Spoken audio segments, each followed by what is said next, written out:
আমাদের দেশের নতুন মাননীয় সরকার মুখ্যমন্ত্রী কি নাম? শুভেন্দু অধিকারী। মাননীয় মুখ্যমন্ত্রী যেহেতু আমার দেশের সরকার, তাকে আমাকে মানতে হবে, হবে না? হবে না? তার কথা মান্যত্ব দিতে হবে না? হবে না? তার কথা চলতে হবে না? হবে না? এখন আমাদের পশ্চিমবঙ্গের অভিভাবক তিনি, কি বলছেন আপনারা বলুন? অভিভাবক নন? তিনি বলে দিলেন কুরবানি হবে না, গরু কুরবানি দেওয়া যাবে না। বলে কোনো ব্যাপার নাই, নো প্রবলেম, কুরবানি না দিলেই বা কি হলো, গরু মুসলমানদেরকে কুরবানি গরু দিতে হবে, এটা কি জরুরি? কি বলছেন আপনারা? বলছেন না কেন? মুসলমানদেরকে কুরবানি গরু দিতে হবে, এটা কি জরুরি? কুরবানির সঙ্গে গরুর কোনো সই আছে? আমাদের আরো তো 57টা মুসলিম দেশ আছে, তো 57টা দেশে কি গরু কুরবানি দেয়? ছাগল ভেড়া মুরগি, ছাগল ভেড়া দুম্বা উট দেয় না? দেয় না? তাহলে ইসলামের সঙ্গে গরুর কোনো সম্পর্ক নাই। কুরবানিতে গরু দিতেই হবে, এটা শরীয়ত সম্মত নয়। আমরা গরু কুরবানি দিলাম না, কেন দিলাম না? কেন দিব না? কোনো ধর্মের যদি ক্ষতি হয়, কোনো ধর্মের যদি আঘাত লাগে, তাহলে ইসলাম বলেছে কোনো ধর্মকে আঘাত দিও না, কোনো ধর্মের সঙ্গে খারাপ ব্যবহার করো না। এটি ইসলাম বলেছে না? বলেনি? তাহলে আমরা গরু কুরবানি দিতে গিয়ে যদি ওদের গোমাতার যদি ক্ষতি হয়ে যায়, ওদের গোমাতা কুরবানি দিতে গিয়ে যদি ওদের ক্ষতি হয়ে যায়, তাহলে আমরা মুসলমানরা কুরবানি দিব কেন? গোমাতা জবাই করবো কেন? না কি বলছেন আপনারা বলুন? ঠিক না বেঠিক? আমাদের একটা স্লোগান হলো, আমার দেশের মাননীয় মুখ্যমন্ত্রী অভিষেক কি বলে, শুভেন্দু অধিকারী, আপনি যেটা করেছেন ঠিক করেছেন, কিন্তু আপনি সকলের অভিভাবক। হিন্দু মুসলিম ডোম ডকল মুচি মেথর কোল ভিল মুচি মুন্ডা বাগদি সকলের মুখ্যমন্ত্রী, সকলের অভিভাবক।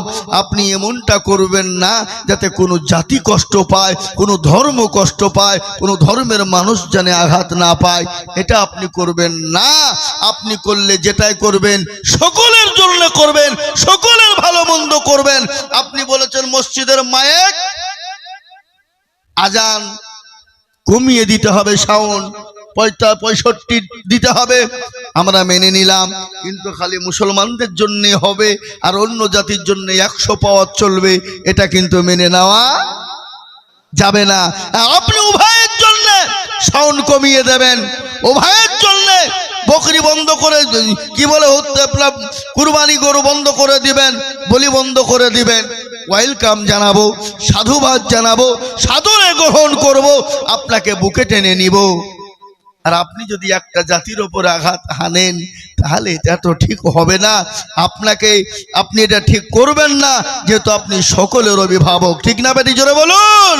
তাই আমি আপনাদেরকে বলবো, মুসলমান, আল্লাহ বলেছেন কোরআনে পাকে, ওয়ালা নাবলুওয়ান্নাকুম বিশাইয়্যিম মিনাল খাউফি ওয়াল জুই ওয়া নাকশিম মিনাল আমওয়ালি ওয়াল আনফুসি ওয়াস সামারাত ওয়া বাশশিরিশ সাবিরিন।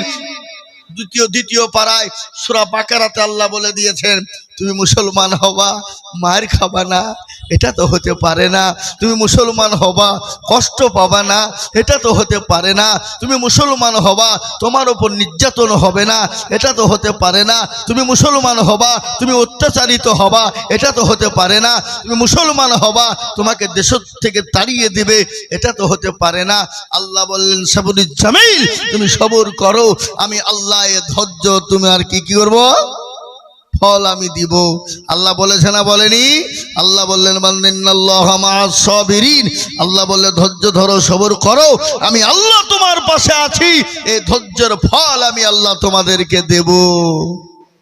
আজকে আপনারা জানেন পশ্চিম বাংলার মাটিতে কমসে কম 10 লক্ষ মানুষ, তারা আজকে ঘরহীন, তাদের থাকার জায়গা নাই, খাওয়ার জায়গা নাই, খাবার নাই। এটা জানেন কি আপনারা? খবর আছে আপনাদের কাছে? 10 লক্ষের ওপর। বুঝতে পেরেছেন না? পারেননি? তাই আমি আপনাদেরকে বলবো, বন্ধু, আল্লাহর উপর তাওয়াক্কুল করুন, আল্লাহর উপর ভরসা করুন। আল্লাহ বললেন আমি তোমাদের পাশে আছি, কিন্তু বান্দা আমার বড় হুকুমটা তোমরা পালন করো। আল্লাহর বড় হুকুম কি একটু বলবেন ভাই আপনারা? নামাজ।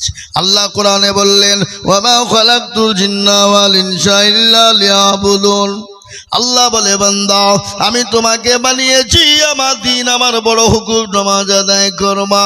ও বান্দা যদি তুমি নামাজ আদায় করতে পারো, আমার হুকুম আদায় করতে পারো, আমি আল্লাহ তোমার জন্য আমি রয়েছি, আমি আল্লাহ তোমাকে হেফাজত করব। কিন্তু মুসলমান নামাজ পড়ে না, মুসলমান নামাজ পড়ে, মসজিদ বানায়, তিনতলা চারতলা মসজিদ বানায়, মার্বেল টাইল সে পর্যন্ত মসজিদের ভিতরে লাগিয়ে দেয়, কিন্তু মুসলমান মসজিদে আযান হয়ে যায় হাইয়া আলাস সালাহ হাইয়া আলাল ফালাহ, আর আমরা বলি আমরা পারলুম না ইমাম আর পর্যন্ত দুজনেই চালা।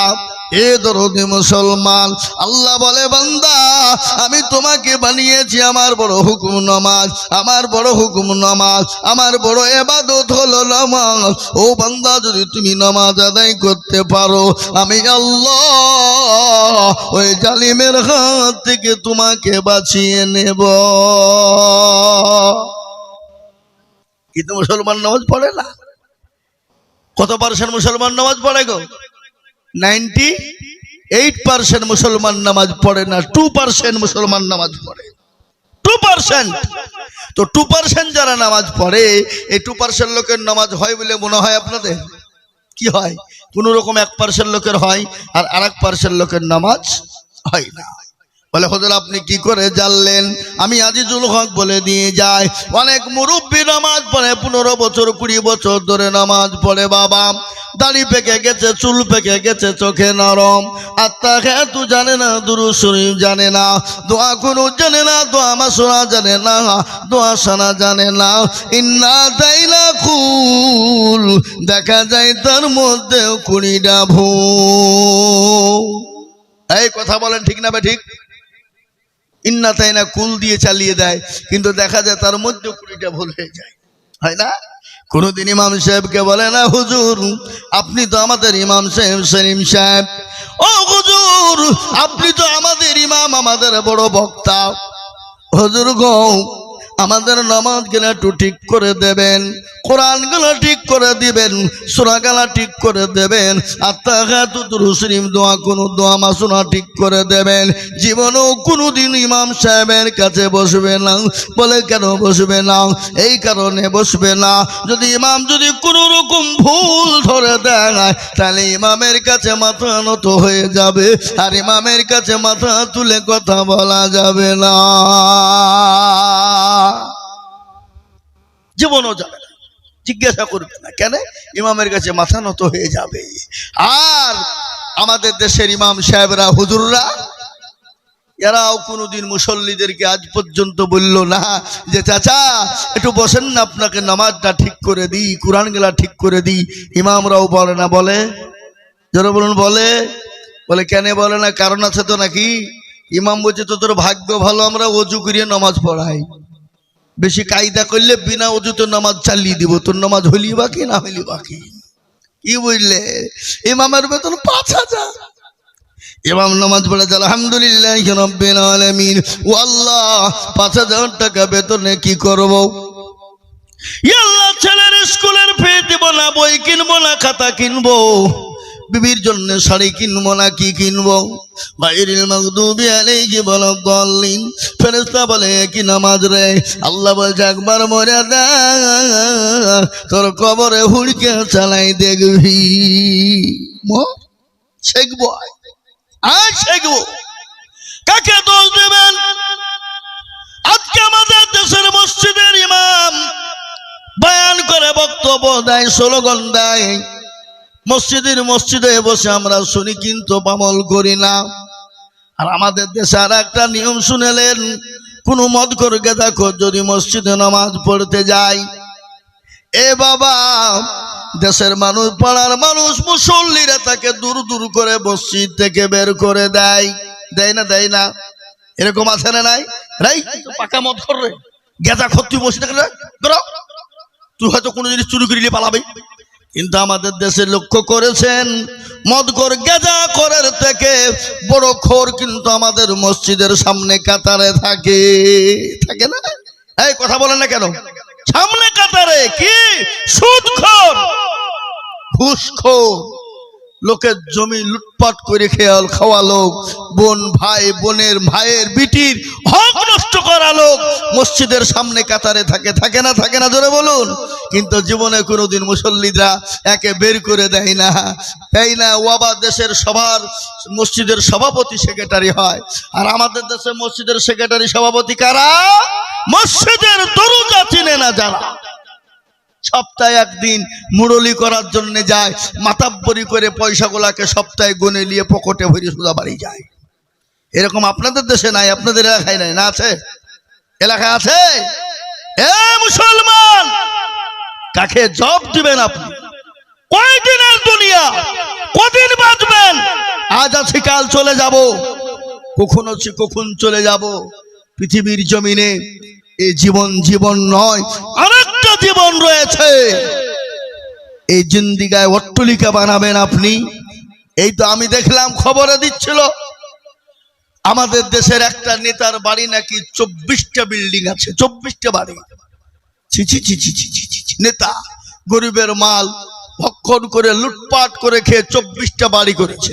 আচ্ছা বলেন, একটা দুটো বাড়ি একটা মানুষের প্রয়োজন, 3টে দরকার, 4টে হাই 5টা, 24টা বাড়ি দরকার হয়? ও মনে করছে আমি আর হয়তো মরবো না, কিন্তু মরণ কাউকে ছাড়বে? জোরে বলুন। পৃথিবীর কেউ বাঁচবে না।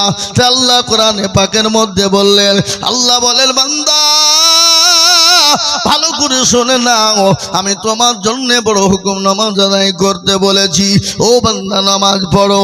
আল্লাহর নবী বিশ্ব নবী জনাবে মুহাম্মদুর রাসূলুল্লাহ, দয়ার নবী, মায়ার নবী, রহমতের নবী, গজল আছে না? আল্লাহর নবী এ মায়ার নবী গো, আপনি নবী আমার জীবনের জীবন। আল্লাহর নবী এ মায়া নবী গো, আপনি নবী আমার জীবনের জীবন। আপনি আমার জীবন সাথী, অন্ধকার কবরের বাতি, আপনি হইলেন নির্দুনিয়ার ধন। আল্লাহর নবী এ মায়া নবী গো, আপনি নবী আমার জীবনের জীবন। আপনি রহমতাল লিল আলামিন, আপনি উম্মতের জামিন, আপনি হইলেন গুনাহগার উম্মতের আপনজন। আল্লাহর নবী এ মায়া নবী গো, আপনি নবী আমার জীবনের জীবন। দেখিয়া আপনার মজেজা, ভাগবতী মা খাদিজা, দেখিয়া আপনার মজেজা, ভাগবতী মা খাদিজা, সপন দিলেন জীবন যৌবন। ও মাল দৌলত যা ছিল আপনাকে সফা দিল, আপনাকে বানাইল আপনজন। আল্লাহর নবী এ মায়া নবী গো, আপনি নবী আমার জীবনের জীবন। হে মুসলমান, আল্লাহর নবী, মায়ার নবী, দয়াল নবী, রহমতের নবী, আল্লাহ কোরআনে পাকে বলে দিলেন, ওয়া মা আরসালনাকা ইল্লা রাহমাতাল লিল আলামিন। আল্লাহ আমার নবীকে দুনিয়ার জমিনে রহমত হিসাবে বানিয়ে দিলেন। এত সুন্দর নবী দুনিয়ার জমিনে পেয়েছিলেন। আমার নবীর আখলাক চরিত্র ব্যবহার কত ভালো, আল্লাহ কোরআনে পাকের মধ্যে বলে দিলেন, ইন্নাকা লালা খুলুকিন আযীম। আল্লাহ সুন্দর করে বলে দিলেন, এত সুন্দর নবী, এত সুন্দর চরিত্রবান আখলাকবান নবী পৃথিবীর জমিনে আর কোনোদিন আসেনি এবং কিয়ামত পর্যন্ত আর কোনোদিন আসবে না।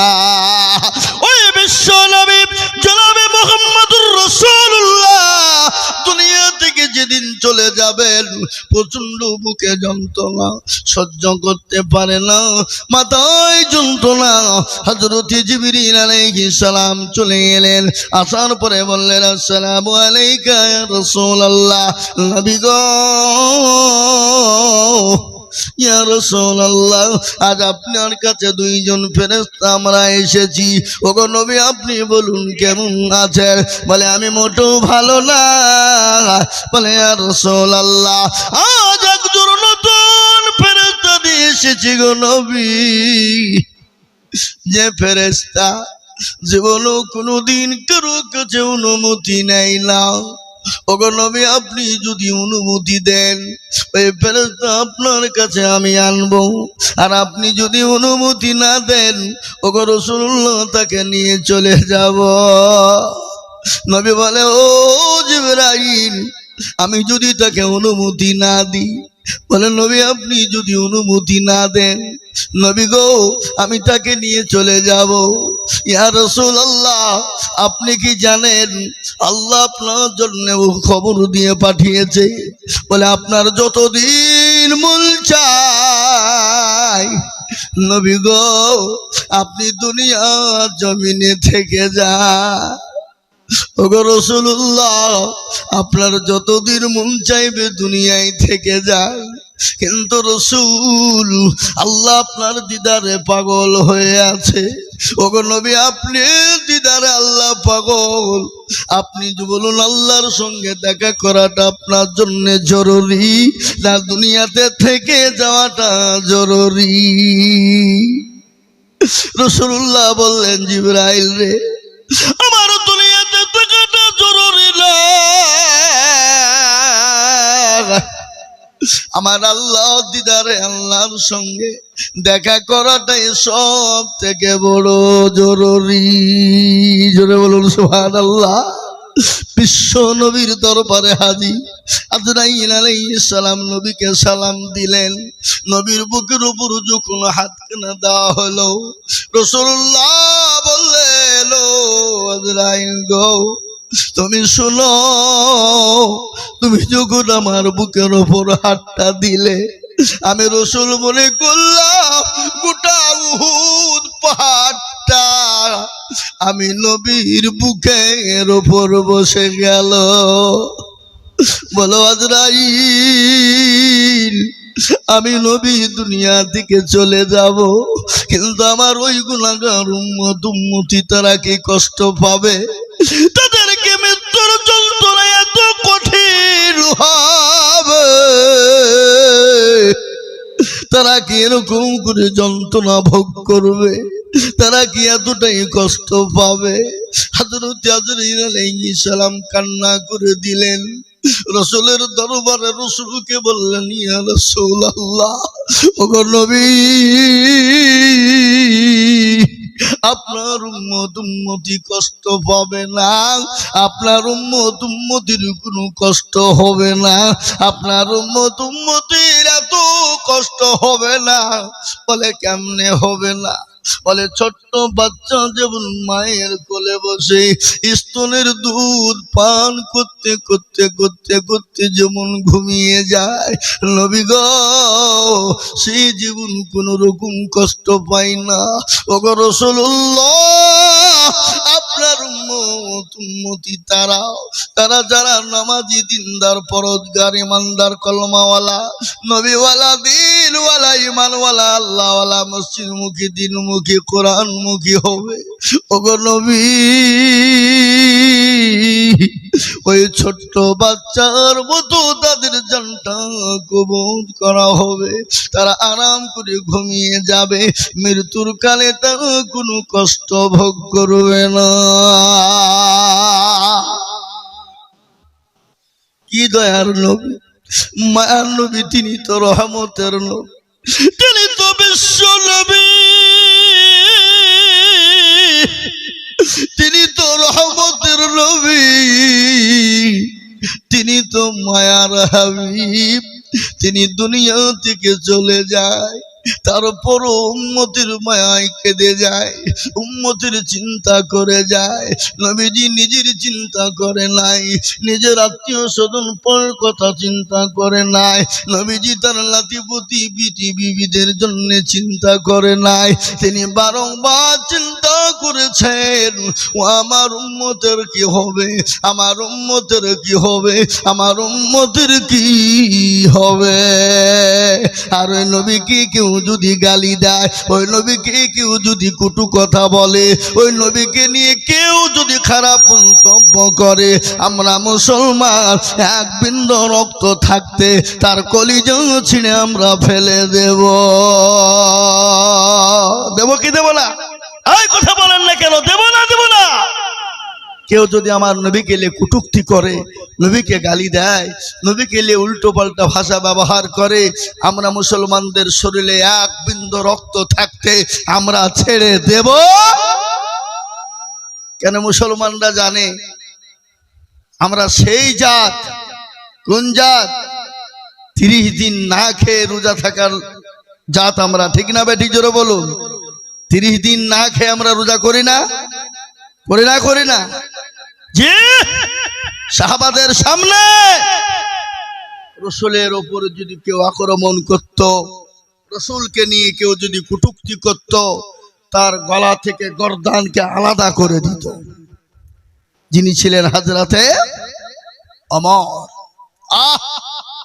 কোরআন বলেছে এটা, কুল ইন কুনতুম তুহিব্বুনাল্লাহ ফাত্তাবিউনি ইউহিব্বুকুমুল্লাহ ওয়া ইয়াগফির লাকুম যুনুবাকুম আল্লাহু গফুরুর রহিম।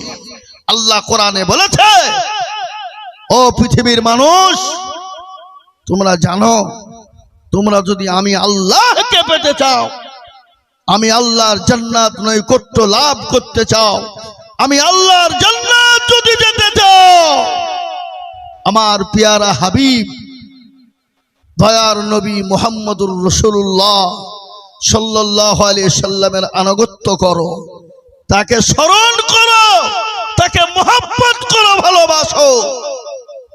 আজ আমাদের দেশের মানুষ এমনও মুসলমান আছে নবীর নাম জানে না, এরকম মুসলমান আছে না নাই?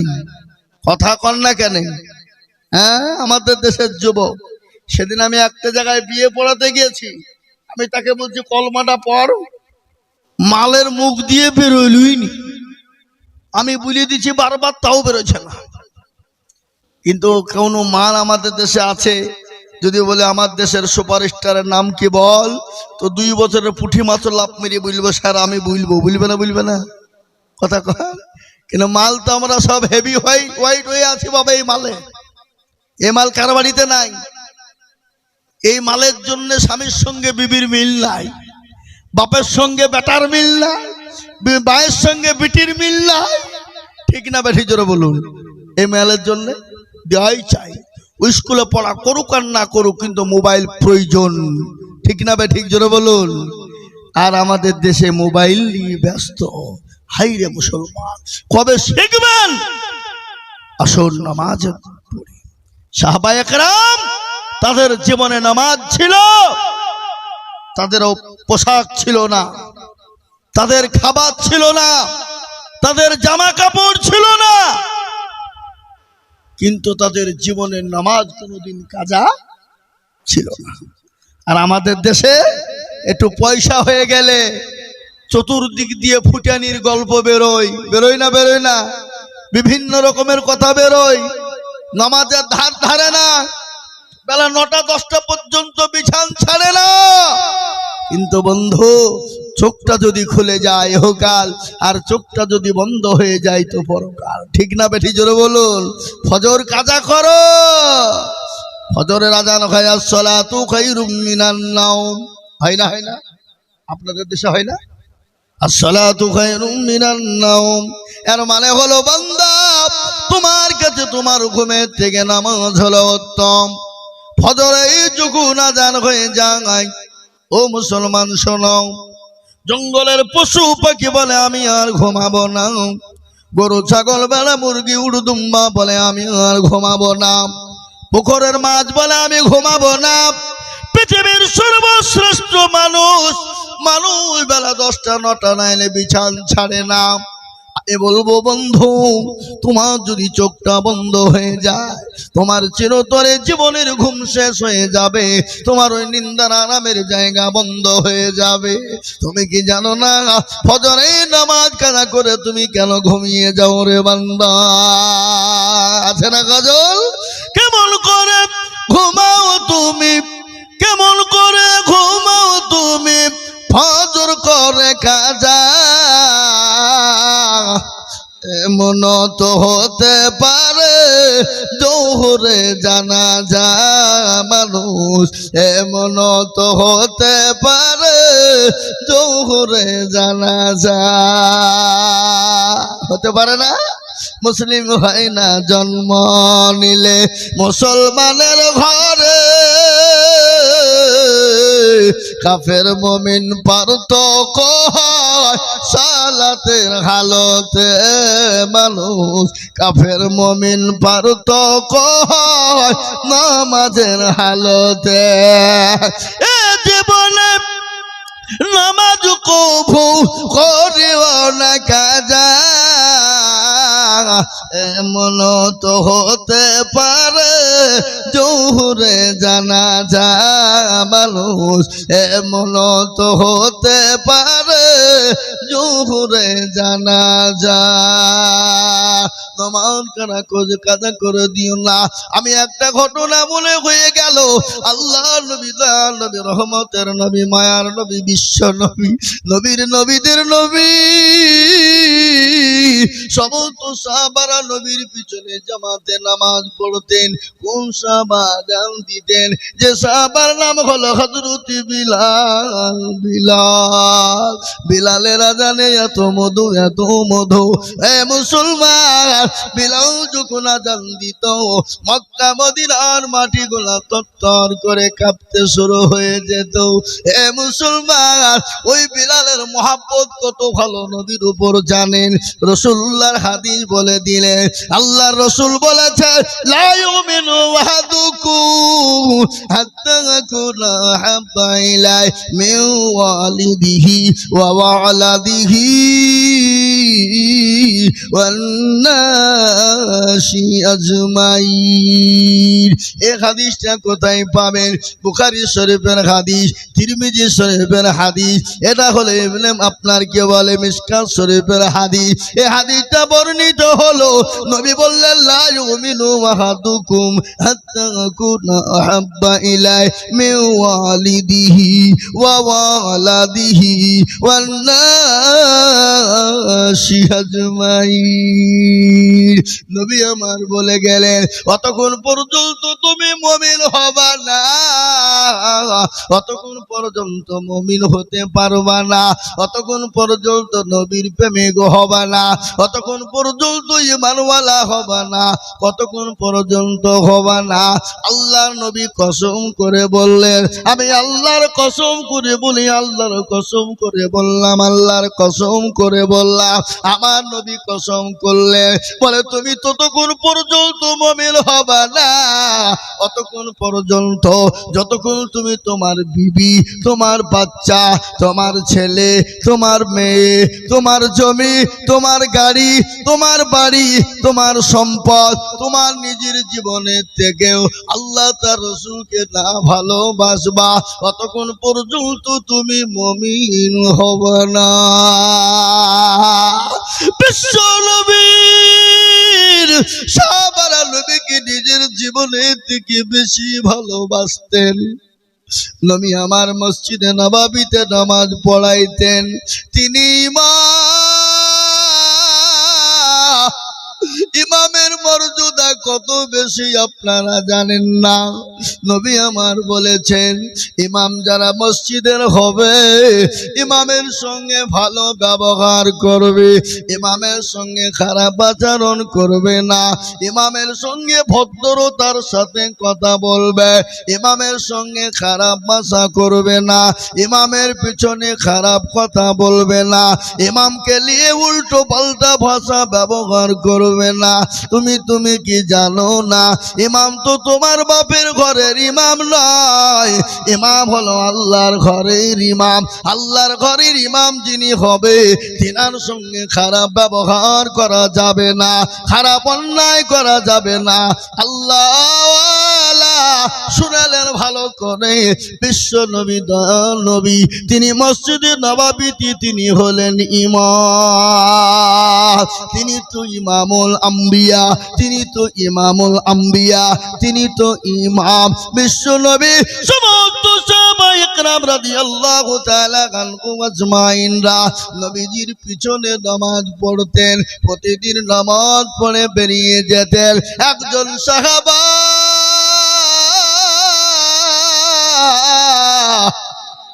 অতি গরিব, অত গরিব, অতি গরিব, এত গরিব, এত গরিব, তার বাড়িতে দ্বিতীয় কোনো কাপড় নাই, দ্বিতীয় কোনো পোশাক নাই, দ্বিতীয় কোনো কাপড় নাই। প্রতিদিন মসজিদে নববীতে নামাজ পড়তেন, নবীজির পিছনে নামাজ আদায় করতেন। নামাজ পড়ে তিনি সঙ্গে সঙ্গে বাড়ি থেকে বেরিয়ে যেতেন। মসজিদ থেকে বাড়ির দিকে রওনা হয়ে গেল। সাহাবারা বললেন, ইয়া রাসূলুল্লাহ, ও আল্লাহর নবী, বিশ্ব নবী, দয়ার নবী, মায়ার নবী। সাহাবারা আল্লাহর নবীর সামনে এমন করে কথা বলতেন, নবীজির গলার আওয়াজের থেকে নিচে আওয়াজ হতো। নবীর গলার আওয়াজের উপরে সাহাবাদের আওয়াজ উঠত। একজন সাহাবা হযরত সালমান ফারিসি, তার আওয়াজটা বড় মোটা, গলার আওয়াজটা বড় মোটা, কিন্তু দুনিয়ার জমিনে নবীজির সাহাবাদের ভিতরে তিনি 250 বছর তিনি জিন্দেগি পেয়েছিলেন। কত বছর? জোরে বলুন, আরো জোরে বলুন। 250 বছর জিন্দেগি পেয়েছিলেন। সালমানে ফারিসির বড় জীবন কাহিনী রয়েছে। তিনি 50 বছর ধরে মূর্তি পূজা করেছেন। কত বছর? মূর্তি পূজা করেছেন 50 বছর। তার বাপ ছিল অন্য জাতি। তিনি 50 বছর মূর্তি পূজা করার পরে তাকে ভালো লাগলো না, মোটেও ভালো লাগলো না। তিনি খ্রিস্টান ধর্ম তিনি পালন করলেন। খ্রিস্টান ধর্ম বোঝেন না? বুঝেন? খ্রিস্টান ধর্ম তিনি 50 বছর পালন করলেন। মনে ভালো লাগলো না, মন ভালো লাগলো না। তার হৃদয়কে কেউ গলাইতে পারলো না, মনকে গলাইতে পারলো না। হঠাৎ করে একদিন পাদ্রীকে ডেকে বললেন, পাদ্রী বুঝেন না? এই ভাই, পাদ্রী বুঝেন না আপনারা? পাদ্রী, খ্রিস্টানদের পাদ্রী। এক বড় কাহিনী আছে বাবা। ইহুদিদের এক পাদ্রী, একটার ঘটনা মনে হয়ে গেল, কথায় কথা মনে পড়ে যায়। একদিন এক পাদ্রী মুসলমানদেরকে জিজ্ঞাসা করলেন। হাজার হাজার মুসলমান জমা হয়ে গেল, হাজার হাজার খ্রিস্টান জমা হয়ে গেল। হঠাৎ ওই পাদ্রী তিনি একটা চেয়ারে তিনি সভাপতি হলেন। সভাপতি বুঝেন না? এই সভাপতি, আজকে আপনাদের জালসার সভাপতি সেলিম সাহেব, দেখবেন যে কোনো সবার সভাপতি না হলে সভা মানাই না, মানাই গো। কিন্তু জালসার সভাপতি কাদেরকে করতে হয়? কাদেরকে? আলেম ওলামাদেরকে, হাদিস কোরআন যারা বুঝে তাদেরকে। কিন্তু আমাদের দেশের মানুষ পয়সা হইলি হইল, হাদিস কোরআন বুঝুক আর না বুঝুক, ওর পয়সা থাকলে ওকে সভাপতি করতে হবে। ঠিক না বেটি? জোরে বলুন। এই দক্ষিণ 24 পরগনাটা এমন হারবার, কথাটা আপনাদেরকে বলে যায়, না বললেও হয় না। সেই সভাপতি একজন চেয়ারে বসেছে বাবা, এই সাগরটা গুডুম, মুখে দাড়ি নাই, মুছ নাই, ভাগুন দিয়ে আগুন যে বোঝান না, হ্যাঁ?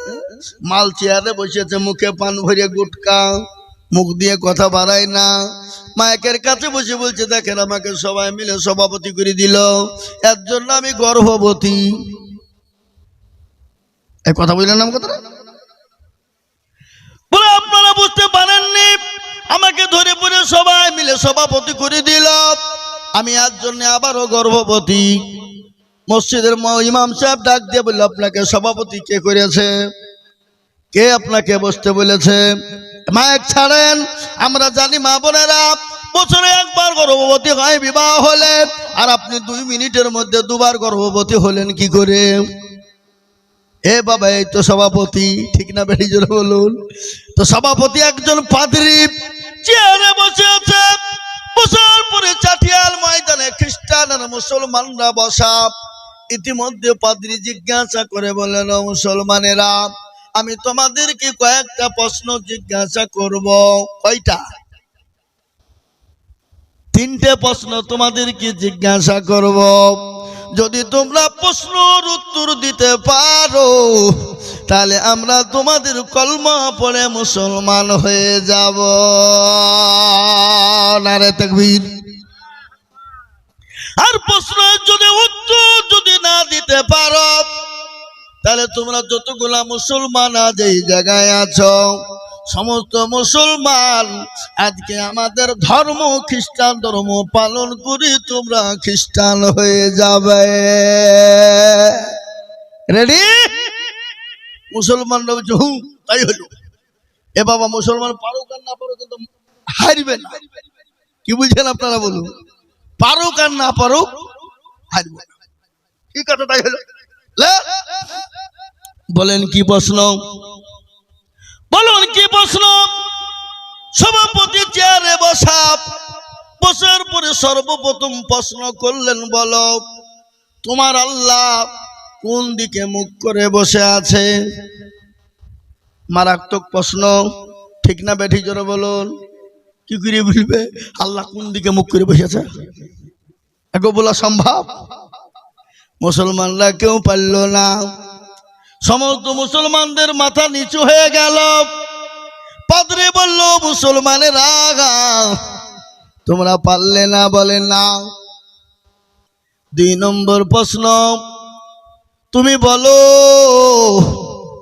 তোমার নবী আল্লাহর দরবারে যেদিন গিয়েছিল আল্লাহর দরবারে আল্লাহ দরজায় কোন দরজা দিয়ে ঢুকেছিল?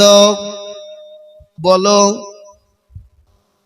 মুসলমানরা বলছে দরজা বা কোটা খুঁজে বলো আমি ও কি করে বলবো কোন দরজা দিয়ে ঢুকেছিল তা? হ্যাঁ, কেউ পারল না। বলে 2য় নম্বর হয়ে গেল, তোমরা পারলে না। বলে না। তোমরা বলো আল্লাহ আল্লাহ কোন দিকে মুখ করে বসেছে বলেছি না? বলেছি তো। 1 নম্বর। 2 নম্বর হয়ে গেল। 3 নম্বর তুমি বলো তোমার আল্লাহ তোমার আল্লাহ তোমার আল্লাহ কোন রাস্তা ভুলে হয়ে গেল। 1 নম্বর হলো তোমার আল্লাহ কোন দিকে মুখ করে বসে আছে। 2য় নম্বর হলো তোমার আল্লাহ নবী কোন দরজা দিয়ে ঢুকেছিল? জান্নাতে আল্লাহ নবী যখন গিয়েছিল ওই যে মেরাজের রাত্রিরে গিয়েছিল না, যায় নাই? 2 নম্বর। আর 3 নম্বরটা হলো তোমার আল্লাহ কোন দিকে বসে আছে, কোন দিকে মুখ করে বসে আছে এটা বললাম নাকি? এটা বলেছে। আর তোমার আল্লাহ এটা মনে হচ্ছে না, মনে হয়ে যাবে, একটু থামেন বলে দিচ্ছি। সমস্ত পাদ্রীরা খ্রিস্টানরা খুশিতে ভরপুর হয়ে গেল, আনন্দিত হয়ে গেল। মুসলমানরা তো তাহলে কেউ পারল না, কেউ পারল না, কেউ পারল না। হ্যাঁ, এই প্রশ্ন মনে পড়ে গেছে, তোমার আল্লাহ এই মুহূর্তে কি করছে? বুঝতে পেরেছেন না পারেননি? 1 নম্বর হলো তোমার আল্লাহ কোন দিকে মুখ করে বসে আছে। 2 নম্বর হলো তোমার আল্লাহ এই মুহূর্তে কি করছে। আর 3 নম্বর হলো তোমার নবী কোন দরজা দিয়ে আল্লাহর দরবারে ঢুকেছে। বলো। কেউ পাই। সমস্ত মুসলমানদের মাথা নত হয়ে গেল। কেউ যখন পারল না, মুসলমান দরদি আমার ভাইয়েরা, কেউ যখন পারল না, খ্রিস্টান বলল তাহলে তোমরা কথা অনুযায়ী ওয়াদা করেছো তোমরা সমস্ত মুসলমান খ্রিস্টান হয়ে যাবে। হবা তো? ইতিমধ্যে একজন 13 বছরের যুবক, 13 বছরের তরুণ তুর্কি নওজোয়ান বলে, ও মুসলমানরা ঘাবড়ায় না, এই 3টে প্রশ্নের উত্তর আমি দিয়ে দেব। খ্রিস্টানের পাদ্রী মুসলমানরা বুঝি কে রে? কেউ ছোট্ট ছেলে, কেউ কিছু মনে করে না। পাদ্রী বলো, তরুণ যুবক তুমি পারবে? বলে আমি অবশ্যই পারবো। দেখো, বলে হ্যাঁ আমি পারবো। তাহলে বলো। বলে আমি আগিয়ে আসি। বলে আসো। সমস্ত খ্রিস্টান এবং মুসলমানদেরকে ডাক দিয়ে বলেন, ও মুসলমানেরা, ও খ্রিস্টানরা শোনো, মুসলমানরা না পারলে সমস্ত মুসলমান খ্রিস্টান হওয়ার কথা, কিন্তু মুসলমানরা যদি প্রশ্নের উত্তর দিয়ে দেয় সমস্ত খ্রিস্টানকে মুসলমান হতে হবে। রাজি? সমস্ত খ্রিস্টান বললে হ্যাঁ রাজি। তাহলে উত্তর শোনো। বলে হ্যাঁ বলি। বলো। বলে 1 নম্বর প্রশ্ন হলো, তোমার আল্লাহ এই মুহূর্তে কি করছে বলতে হবে। সঙ্গে সঙ্গে ওই তরুণ যুবক নওজোয়ান 13 বছরের কিশোর সঙ্গে সঙ্গে তিনি বললেন, ও মুসলমান খ্রিস্টান তোমরা শোনো, যিনি এই 3টে প্রশ্ন করেছেন তিনি কি উত্তর জানেন? বলেন না, তিনি উত্তর জানে না, কিন্তু তিনি প্রশ্ন জানেন। কিন্তু আমি 13 বছরের কিশোর, এই 3টে প্রশ্নের উত্তরও জানি। আমি প্রশ্ন জানি, উত্তরও জানি। তাহলে সব থেকে এই মজলিসে দামি কে? জোরে বলুন কে? যে উত্তরও জানে, প্রশ্নও জানে, সে। সমস্ত খ্রিস্টান মুসলমান ডাক দিয়ে বলল, যে প্রশ্ন জানে উত্তর জানে সে। তাহলে চেয়ারে বসবে কে? বলে সভাপতি তুই নাম। এই সভাপতি নাম। তুই খালি প্রশ্ন জানে উত্তর জানিনি, আর এই প্রশ্ন জানে উত্তর জানে, চেয়ারে ও বসবে, তুই কেন বসবি? পাদ্রীর সঙ্গে সঙ্গে তত্তর করে চেয়ার থেকে কাঁপতে কাঁপতে তিনি নিচে বসে গেলেন। ওই মুসলমানদের 13 বছরের তরুণ যুবক নওজোয়ান তিনি চেয়ারে বসে বললেন, বসার সঙ্গে সঙ্গে বললেন, কুলিল্লাহুম্মা মালিকাল মুলক তুতিল মুলকা মান তাশা ওয়া তানজিউল মুলকা বিমান তাশা ওয়া তুইজ্জু মান তাশা ওয়া তুজিল্লু মান তাশা ওয়া বিয়াদিকাল খায়র ইন্নাকা আলা কুল্লি শাইইন কাদির। আল্লাহু আকবার। কুরসির মালিক আমার আল্লাহ এই মুহূর্তে কি করছে তার প্রশ্নের উত্তর নিয়ে নাও। আমার আল্লাহর এই মুহূর্তে কাজ হলো, চেয়ারে বসা যিনি ছিলেন তাকে চেয়ার থেকে নামিয়ে নিচে বসিয়ে দিল, আর যাকে কেউ চিনত না তাকে তুলে এই চেয়ারে বসিয়ে দিল। এই মুহূর্তে এটাই হলো আমার আল্লাহর কাজ। বুঝতে পারছেন না পারেননি? যাকে কেউ চিনত না, যাকে সবাই চিনে, তাকে চেয়ার থেকে নামিয়ে নিচে বসিয়ে দিল, আর যাকে কেউ চিনত না তাকে উপর নিচ থেকে তুলে নিয়ে এসে চেয়ারে বসিয়ে দিল। এই মুহূর্তে এটাই হলো আমার আল্লাহর কাজ। নারে তাকবীর। সমস্ত মুসলমানরা বলে নারে তাকবীর। সঙ্গে সঙ্গে বলে, কোন ঘরের ছেলে রে তুই? কি তোর নাম কি, তোর পরিচয়, তোর বাপের নাম কি, তোর নাম কি? তুই এত সুন্দর ছেলে, তোকে তো আগে কোনোদিন দেখিনি। দেখবেন ছেলে যদি ভালো হয়, ছেলে যদি পরীক্ষায় ভালো পরীক্ষায় নাম করতে পারে, দেশের মানুষ পাড়ার মানুষ তাকে ভালো বলবে, বলবে বাপ ভালো, মা বলে ভালো, বলবে কি বলবে না? তার জন্য ছেলেও ভালো। আর ছেলে যদি পাঠা হয়, তার বাপের পর্যন্ত দুর্নাম হয়। এই কথা বলে না কেন? ছেলে যদি ভালো হয় তার মায়ের নাম হয় বাপের নাম হয়। কার ছেলে রে তুই? তোর বাপের নাম কি, তোর মায়ের নাম কি? বলবে না, বলবে না, সবাই ভালো বলবে। আর ছেলে যদি পাঠা হয়, বাপ পর্যন্ত ছেলের পরিচয় দিতে লজ্জা পায়। ঠিক না বেটি, জোরে বলুন। হ্যাঁ, আর ছেলের নাম হলে বাপের বুক বড় হয়ে যায়, মায়ের বুক বড় হয়ে যায়। পাড়া প্রতিবেশী, দেশবাসী, গ্রামবাসীর সামনে মা বাপ বুক ফুলিয়ে ঘুরে বেড়ায়, বলে আমার ছেলে ভালো। আর ছেলে যদি বদমাইশ হয় বাবা, তাহলে বাপ মা আপনার ছেলের পরিচয় দিতেও লজ্জা করে। ঠিক না বেঠিক, জোরে কন্যা কন্যা। এ মুসলমান দরদি, সঙ্গে সঙ্গে মুসলমানরা বলে নারায়ে তাকবীর, আল্লাহু আকবার। তোর বাপের নাম কি, তোর পরিচয় কি, তুই কোন ঘরের সন্তান, তোর কোন মায়ের সন্তান? এক নম্বর প্রশ্ন হয়ে গেল। দ্বিতীয় নম্বর প্রশ্ন, তোর নবী যখন আল্লাহ দরবারে গিয়েছিল, কোন দরজা দিয়ে গিয়েছিল? সঙ্গে সঙ্গে ওই তরুণ নওজোয়ান যুবক 13 বছরের কিশোর ডাক দিয়ে বলল, পাদ্রী মশাই, ও খ্রিস্টান মুসলমানরা শোনো, মুরগির ডিম চিনেন না? বলে হ্যাঁ চিনি। বলে মুরগির ডিমে আবার কি হয়? বলে মুরগির ডিমে কি হয়? আচ্ছা বলো, মুরগির ডিমের যখন মা বোনেরা বাচ্চা তোলার জন্য মুরগির পেটের তলে যখন ডিম দেয়, দেয় না? দেয় না?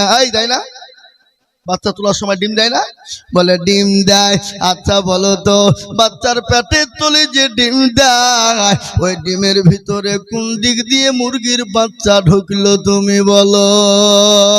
বলে মুরগির ডিমের ভিতরে মুরগির বাচ্চা ঢুকার জন্য কোনো দরজার কোনো প্রয়োজন হয় না। বলে তেমনি আল্লাহর নবী, আল্লাহর দোস্ত আল্লাহর দরবারে যাবে, তার জন্য দরজার কোনো প্রয়োজন হয় না। নারে তাকবীর! সমস্ত মুসলমানরা নারে তাকবীর ধ্বনি দিয়ে বলল, আমরা জিতে গেলাম, জিতে গেলাম, জিতে গেলাম। বলে না, আর একটা প্রশ্ন উত্তর আছে। বলে কি?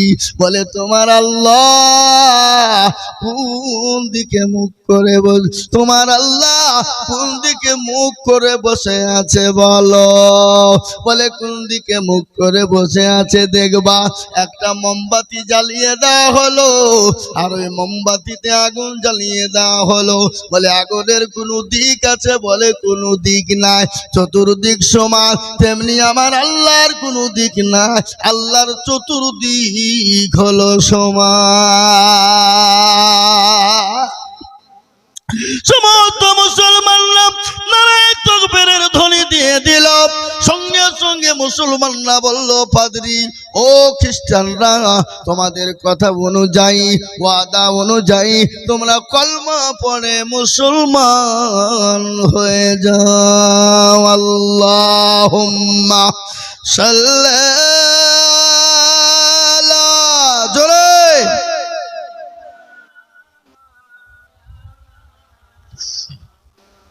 ওয়ালা আলি সাইয়্যিদিনা। এ মুসলমান আমার আব্বা জানেরা, ওই সলমানের বাড়ি তিনি 50 বছর ধরে মূর্তি পূজা করেছিলেন। ধর্ম ভালো লাগলো না, তিনি ধর্ম মূর্তি পূজা ছেড়ে দিলেন, তিনি খ্রিস্টান ধর্ম পালন করলেন। 50 বছর ভালো লাগলো না। খ্রিস্টানের পাদ্রীকে বলেন, পাদ্রী মশাই, আমি 50 বছর মূর্তি পূজা করলাম, ভালো লাগে না, আমার দিল মন গলে না। তারপরে 50 বছর খ্রিস্টান ধর্ম পালন করলাম, তারপরও আমাকে ভালো লাগে না।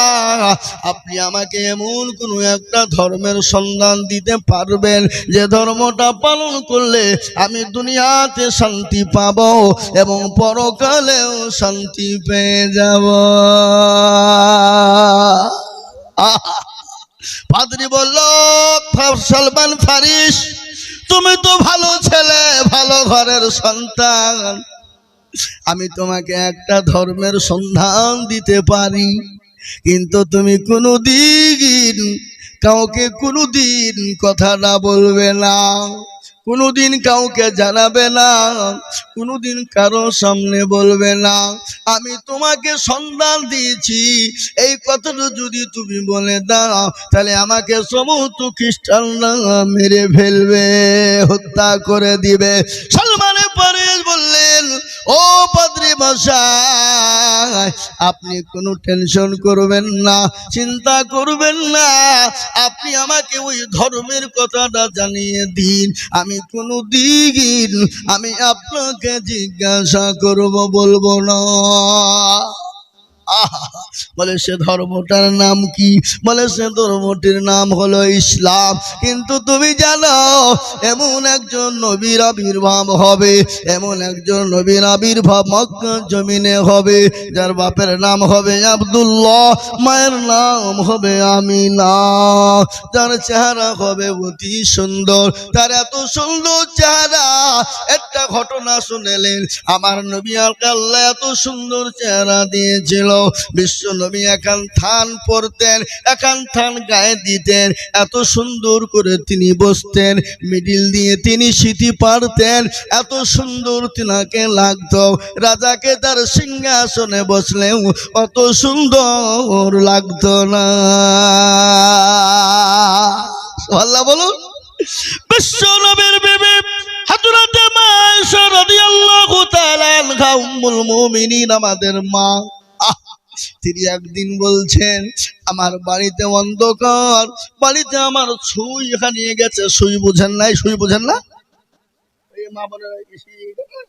সেলাই করে, এখন তো সেলাই আর করছে না। আগের মা বোনেরা কি কেথা পাড়িয়েছে বলেন ধেনি, আর এখন কেথা পাতা কিনা বাদ দিয়ে স্বামীকে বুঝিয়ে দেখো এখন চাদর কিনে লিসো, এখন ব্ল্যাঙ্কেট কিনে লিসো, মানে কে সুখ, ঠিক না? এত সুখ পাওয়ার পরও মা বোনরা নামাজ পড়ে না। আপনাদের দেশের কথা বলছি না, আপনাদের দেশের কথা বললে বলে এই মৌলবিকার জীবন আনহিনি তা বলবে, কি বুঝলেন? মেয়েরা এত সুখ পাওয়ার পরও নামাজ পড়ে না। আমি বলবো, আপনারা বসেন, চলবে, চলবে তো নাকি? চলবে, তাহলে চলবে, খালি বসে থাকেন, চলবে, সব বলবো আজকে, টেনশন নাই। আমার ভাইরা, আমার আব্বা জানেন, বিশ্ব নবীর বিবি মা আয়েশা রাদিয়াল্লাহু তাআলা আনহা তিনি বর্ণনা দিলেন, আমার রাত্রি একটা সুই হারিয়ে গেল, অন্ধকার ঘরে আমি সুইটা কি করে খুঁজব? আমার বিশ্ব নবী শোয়া বা নবীর হাত কেন আমি তুললাম, একটু আপনার আগা করে তুললাম।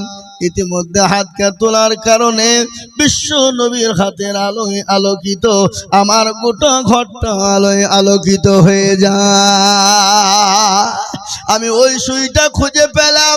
বিশ্ব নবীকে আল্লাহ এত সুন্দর করে বানিয়েছিলেন, যেমন ইউসুফ নবী আলাইহিস সালামকে আল্লাহ এত সুন্দর করে বানিয়েছিল, মিশরের নারীরা দেখে পাগল হয়েছিল। হয়েছে না হয় নাই? জোরে বলুন না কেন? হয়েছে না? জুলাইখা, মিশরে আজিজের বিবি জুলাইখা ইউসুফ নবী আলাইহিস সালামকে দেখে পাগল হয়ে গেল, এত পাগল হয়ে গেল, সমস্ত মিশরের মেয়েরা বলল, জুলাইখা রে, তোর মতন লীলজ্জ বেহায়া নারী জমিনের ওপরে আসমানের নিচে দ্বিতীয় নাই। বলে কেন? বলে তোর বাড়ির একজন গোলাম, আর ওই গোলামকে দেখি তুই পাগল হয়ে গেলি, তার প্রেমে পাগল। তোর মতো বেহায়া লীলজ্জ নারী আর আসমানের নিচে জমিনের ওপরে নয়, তুই একজন মিশরে আজিজের বাদশার বিবি হয়ে তোর গোলামের ওপর তোর এত চাহিদা কেন? ওই জুলাইখা সমস্ত মিশরের নারীদেরকে খবর দিয়েছিল, তোমরা একটা বারের জন্য আমার বাড়ি দাওয়াত গ্রহণ করো। সমস্ত নারীরা মিশরের মাটিতে জুলাইখার বাড়ি দাওয়াত নিয়ে নিলেন, ঘরের ভিতরে হল ঘরে ঢুকিয়ে দিলেন। একটা করে আপেল আর একটা করে ছুরি দেওয়া হয়েছিল। বলে তোমাদেরকে আপেল আর ছুরি কেন দিলাম? আমি তোমাদেরকে যখন কাটতে বলবো তোমরা কাটতে শুরু করবা। সঙ্গে সঙ্গে হাতে ছুরি আর আপেল দেওয়া হলো। ইউসুফ নবী আলাইহিস সালাম একজন নবীকে এক মহিলাদের সামনে আনাটা ঠিক নয়, কিন্তু তারপরে ইউসুফকে একটা ঝলক দেখিয়েছিল। একটা ঝলক দেখানোর সঙ্গে সঙ্গে মিশরের নারীরা বেহুশ হয়েছিল, পাগল হয়েছিল। এমনকি তারা আপেল কাটতে গিয়ে কেউ হাতের কবজা কেটে ফেলেছিল এবং হাতের আঙ্গুল পর্যন্ত তারা কেটেছিল। এসব নবী আলাইহিস সালামকে দেখে যদি তারা তাদের হাতের কবজা কেটে ফেলতে পারে, হাতের আঙ্গুল কেটে ফেলতে পারে, আমার নবী বিশ্ব নবী, দয়ার নবী, দয়ার নবী, দয়ার হাবিব, বিশ্ব নবী, রহমতের নবী, দয়ার হাবিব রাসূলুল্লাহকে যদি তারা একটা বারের জন্য দেখতে পেত, হাতের কবজা তো দূরের কথা, আমার নবীকে তারা যদি একটা বার দেখতে পেত, তাদের কলিজা পর্যন্ত কেটে ফেলতো। সুবহানাল্লাহ বলুন না। বিশ্ব নবীকে আল্লাহ এত সুন্দর করে তৈরি করেছিল। সালমানে ফারিসকে বলা হলো, সালমানে ফারিস তুমি কি জানো না তেনাকে আল্লাহ এত সুন্দর চেহারা দিয়েছিলেন, মাথার চুলগালা ফুরফুর করবে, তার চেহারা অতি সুন্দর হবে, হাতের আঙ্গুল গালা অতি সুন্দর হবে। তিনি তেনাকে পরিচয় নিতে গেলে বলে আমি তার থেকে তো আরো পরিচয় ভালো জানতে চাই। বলে তাকে তুমি পরিচয় যদি তুমি নিতে চাও, আমি তোমাকে তিনটে কথা উপদেশ দিয়ে দিলাম, এই তিনটে কথা তুমি দেখবা, প্রমাণ করবা, যদি মিলে যায় তাহলেই তুমি বুঝে নিবা ওটাই উনি হলেন নবী। বলে তিনটে কি? বলে এক নম্বর মাল, তুমি যদি তার কাছে হাদিয়ার মাল নিয়ে যাও, হাদিয়া বুঝেন না এই কথা কয় না, কাউকে কোনো জিনিস দেওয়া হয় ওটাকে কি বলে? হাদিয়া। হাদিয়ার মাল নিয়ে যে তুমি দিবা, দেখবে আলহামদুলিল্লাহ বলে তিনি ওটা গ্রহণ করবে। আর দুই নম্বর, সদকার মাল তুমি নিয়ে যাবে, নবী যদি হয় তিনি সদকার মাল নিবে না। আর সে যদি ভণ্ড নবী হয়, সে যদি ভণ্ড নবীর দাবিদার হয়, তাকে সদকার মাল দিলে সঙ্গে সঙ্গে নিয়ে নেবে। দুই নম্বর, তিন নম্বর কি করে বুঝবা? বলে তিন নম্বর তুমি শোনাও, আল্লাহ নবী দয়ার নবী পিঠের বাম দিকে মুহরে নবুয়তের একটা ছাপ রয়েছে, যদি তুমি দেখো তাহলে মুহরে নবুয়তের ছাপ রয়েছে। ওই মুহরে নবুয়তের ছাপটা যদি তুমি দেখতে পাও, তাহলে তুমি দেখবা তিনি হলেন অবশ্যই আল্লাহর নবী। মুহরে নবুয়ত যাকে বেহাইন ক্যামেরা বলা হয়, আজকে যে সিসি ক্যামেরা আমরা লাগাই না, এই কথা বলে না, সিসি ক্যামেরা বোঝেন না? এখন কলেজে, ইউনিভার্সিটিতে, থানায়, বাড়িতে, ঘরে, গোডাউনে, দোকানে সিসি ক্যামেরা হয়। আল্লাহ নবী দয়ার নবী ওই পেছনে যেটা সিসি ক্যামেরা ছিল ওটাকে বলা হয় মুহরে নবুয়ত, ওটাকে বেহাইন ক্যামেরা বলা হয়। ওটা দিয়ে আল্লাহ রসুল পেছন এবং সামনেও যতটা দেখতে পেতেন, পেছনের দিকেও তিনি ততটাই দেখতেন। সুবহানাল্লাহ বলুন। ওটাকে বেহাইন ক্যামেরা বলা হয়, ওটাকে মুহরে নবুয়ত বলা হয়। হযরত সালমান ফারিস যখন মক্কার মদিনার দিকে রওনা দিলেন, পারস্য থেকে পাহাড়া দিয়ে ছুটে চলে আসবেন মক্কার দিকে। ইতিমধ্যে তার আব্বা তার মা কান্নায় ভেঙে বলেন, মা বলে বেটা সালমান তুই আমার কলিজার টুকরা, কলিজার সন্তান, তুই আমার একটাই মুখের ধন, ও বেটা তুই যদি চলে যাস আমাদেরকে কে দেখবে? আমরা বিদ্যা বুদ্ধি হয়ে গেছি, আমাদেরকে কে দেখবে? ও বেটা যাবি না। সালমানে ফারিস বলল, মা গো আমি যে সন্ধান পেয়েছি, যে নবীর সন্ধান পেয়েছি, এমন কি তুমি আমার মা বাপ কেন গোটা পৃথিবীর সমস্ত জিনিস যদি আমার কাছে তুমি চাও, আমি সমস্ত জিনিসটা তোমাকে দিয়ে দেব, তুমি আমার মা বাপ পর্যন্ত তোমাকে ছেড়ে দিব, তারপরে ওই নবীর রওজা মোবারক ছাড়বো না। একবার জোরে বলুন না নারে তাকবীর। কেমন মহব্বত ভালোবাসা সালমানে ফারিস রাদিয়াল্লাহু তাআলা তার উপর প্রত্যাঘাত শুরু হয়ে গেল, অত্যাচার শুরু হয়ে গেল। তাকে জিঞ্জিরি দিয়ে আপনার ঘরের ভিতরে বেঁধে ফেলা হলো। মা বাপ মিলে ঘরের ভিতরে জিঞ্জিরি দিয়ে বেঁধে রেখে দিল। একদিন, দুদিন, এক মাস, 2 মাস, 3 মাস, 1 বছর কেটে গেল, কিন্তু জিঞ্জিরি থেকে ছুটে আসতেও পারে না। ঘরের বাইরে থেকে তাকে খাবার দেওয়া হয়, কিন্তু বাড়ি থেকে বেরিয়ে আসতে পারে না। কিন্তু একটা ঘটনা শুনেলেন, ভাই আর বোনের মধ্যে বড় মিল, বড় মহব্বত আছে না নাই? জোরে বলুন। ভাই আর বোনের মধ্যে যা মহব্বত, ভালোবাসা, এই ভালোবাসার দাম দেওয়া যাবে না। কিন্তু অনেকজন আছে বোনকে ঠগিয়ে দিয়ে বোনের জমিগুলাকে বাপ মাকে ফাঁকি দিয়ে লুকিয়ে নেয়, এরকম আছে না নাই? আপনাদের দিকে সব নাই? হ্যাঁ, আবার এমনও মা বাপ চালাক আছে, বাড়ির জমিটা বিটিকে দেয় না। বলে বাড়ির জমি বিটি কি করবে? মাঠে লেখিয়ে বেটা লিবে। এই হারামখোর, বেটাকার বিটিকার, তুমি বিটি বেটার নামে বাড়ির জমি সম্পূর্ণ লিখে দিবা, আর বিটিকে দিবা না, ফাঁকি দিয়ে বলে মাঠে লদ্দুমাই লেগা। এ করলেও হবে না, বিটি যতটুকুন বাড়ির ভাগ পাবে ততটুকুন দিতে হবে। অনেক ভাই আছে বোনকে ঠকিয়ে মা বাপের কাছ থেকে জমি ফুসলে ফাসলে লিখে লাই, আছে না নাই? জোরে বলুন। এটা কিন্তু অন্যায়। কিন্তু ওরকম কিছু মানুষ আছে বেটার নামে সব লিখে দেয়, বিটিকে ফাঁকি দেয়, বোনকে ফাঁকি দেয়।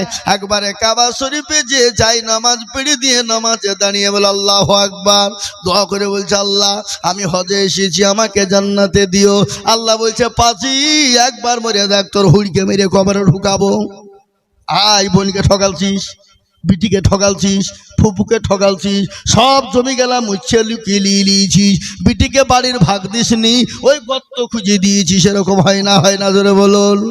অনেক বেটি আছে বাপের বাড়ি থেকে চোখের পানি ফেলতে ফেলতে ফেলতে ফেলতে চলে যায়, ওদিকে স্বামীর অত্যাচার সহ্য করতে পারে না, এদিকে মা বাপ কিন্তু জমি জায়গা দেয় না, বেটার নামে লিখে দেয়। সে মেয়েদের জন্য কপালে বড় দুর্দিন নেমে আসে। এর জন্য জব বাপকে দিতে হবে, এর জন্য জব বাপকে আল্লাহর দরবারে দিতে হবে, কবরে দিতে হবে। তাই আমি বলবো হুকুকুল্লাহ আর হুকুকুল ইবাদ, এক হলো আল্লাহর হক আর এক হলো বান্দার হক। কেউ যদি আল্লাহর হক নষ্ট করে দেয়, আল্লাহ ইচ্ছা করলে তাকে ক্ষমা করে দিতে পারে, পারে না? জোরে বলুন। আল্লাহর হক কি বলেন তো? আল্লাহর হক কি কে বলতে পারবেন? আল্লাহর হক হলো নামাজ, আল্লাহর হক হলো নামাজ, রোজা, কলমা, হজ, যাকাত। আপনি কোনো কারণবশত নামাজ পড়তে পারেননি, কোনো কারণবশত, আপনি আবার ভুল বুঝলেন না যে মৌলবি আয়োজন বুঝে গেছে নামাজ পড়তে না বললেও আল্লাহ মাফ করবে, এটা বলিনি আমি।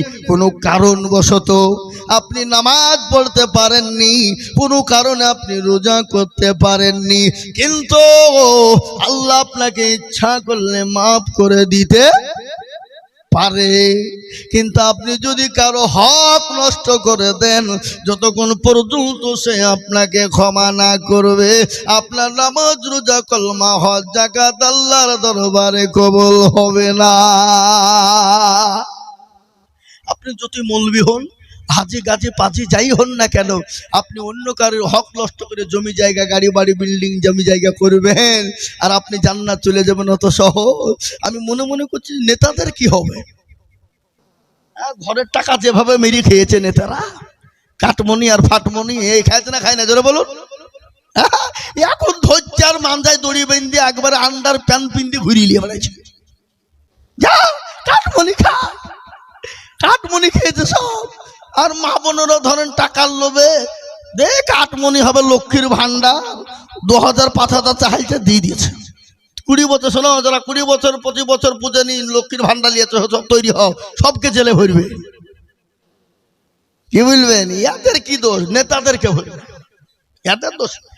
হ্যাঁ, আর আমাদের দেশের এখন নতুন নয়া মুখ্যমন্ত্রী, হ্যাঁ কি বলে, কি ভান্ডার বলছে? অন্নপূর্ণ ভান্ডার, 12 ফতার ফর্ম, ও বাপজি 12 পাতার ফর্ম মানে কি ও দুনিয়ার যত গোষ্ঠী অমুক তমুক এ ও যত সবারই নাম লাগবে, দিতে হবে।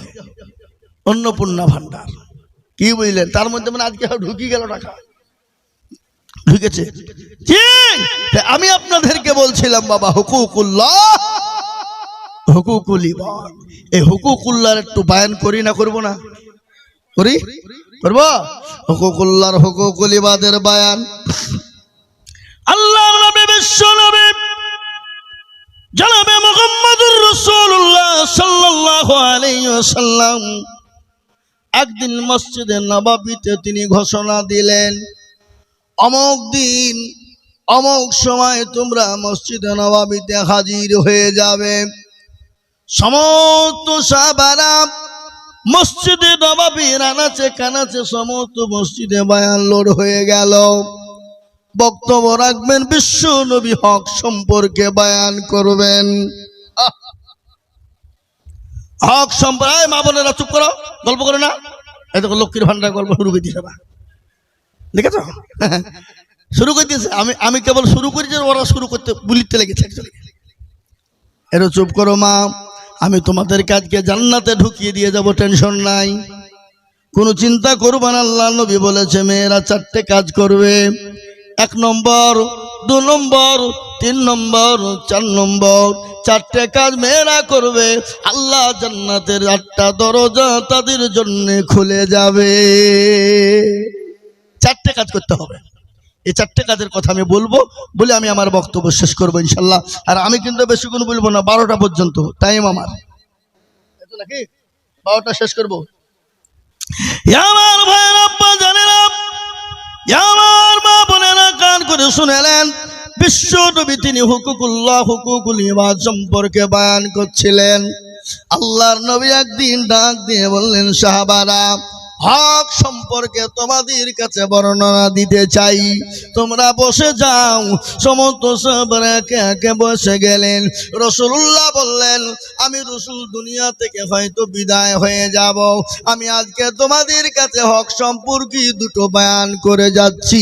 তোমরা নবী, আমি নবী, আমার কাছে যদি তোমাদের কারো হক পাওনা থাকে, আমি রাসূলুল্লাহ তোমাদের কাছে হক আদায় করতে চাই। কি নবী, কি মায়া নবী, বিশ্ব নবী তিনের জিন্দেগি, তার জীবনে কত সাহাবাদের সঙ্গে কি ব্যবহার তিনি করেছেন। আর আমাদের জিন্দেগিতে জীবনে কোনো ইবাদত বন্দেগি আছে গো? জোরে বলুন, আছে? এ জীবনে এ না করিলাম বন্দেগি, গুনাহ করে কাটাইলাম জিন্দেগি, গুনাহ করে কাটাইলাম জিন্দেগি। তোবা করে আবার তোবা ভাঙ্গিলাম, অবশেষে কাটি তোবা করিলাম, অবশেষে কাটি তোবা করিলাম। সকলেরই দরজা হইতে ফিরিয়া আপনার রোজায় রইলাম পহরিয়া, আপনার রোজায় রইলাম ফেরিয়া। এত গনা করছি আমরা জীবনে, ক্ষমা করো মাবুদ মাওলা বান্দারে ক্ষমা করো মাবুদ মাওলা বান্দারে তুমি যদি ক্ষমা না করো রে বান্দারে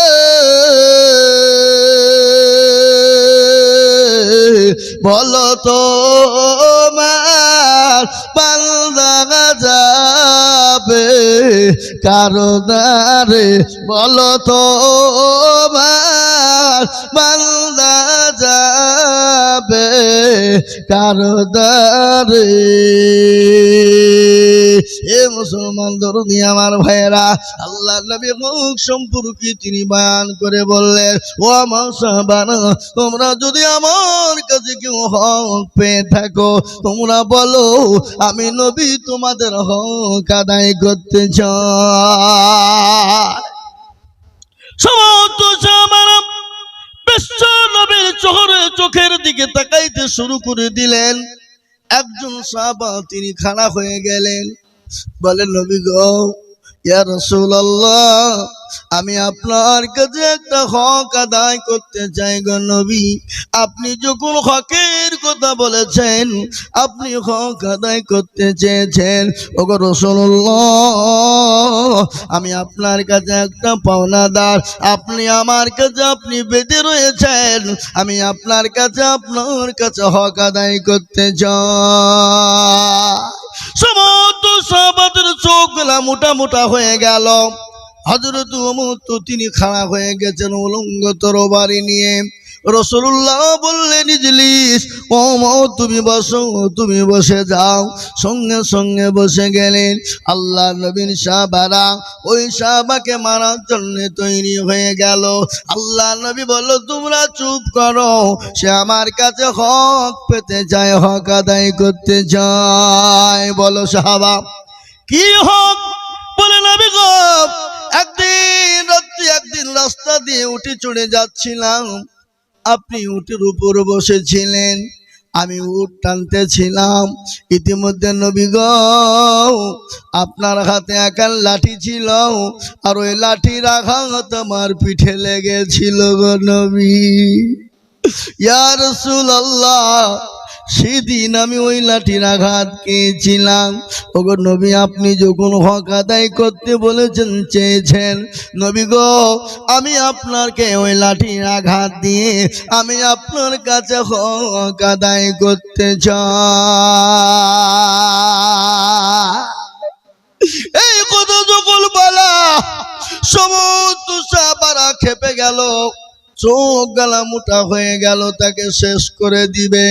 হযরতে আলী, হযরতে ওমর, হযরতে উসমান, হযরতে আবু বকর সমস্ত সাহাবা খাড়া হয়ে গেলেন। হযরতে আবু বকর রাদিয়াল্লাহু তাআলা আনহু তিনি তো নরম সাহাবা, তিনি গরম হয়ে গেলেন। হযরত উসমান গনি তিনি তো নরম সাহাবা, তিনি গরম হয়ে গেলেন। আর ওমরের কথা তো বলার নাই বাবা, যে রাস্তা দিয়ে ওমর যেত শয়তান 40 দিন যেত না।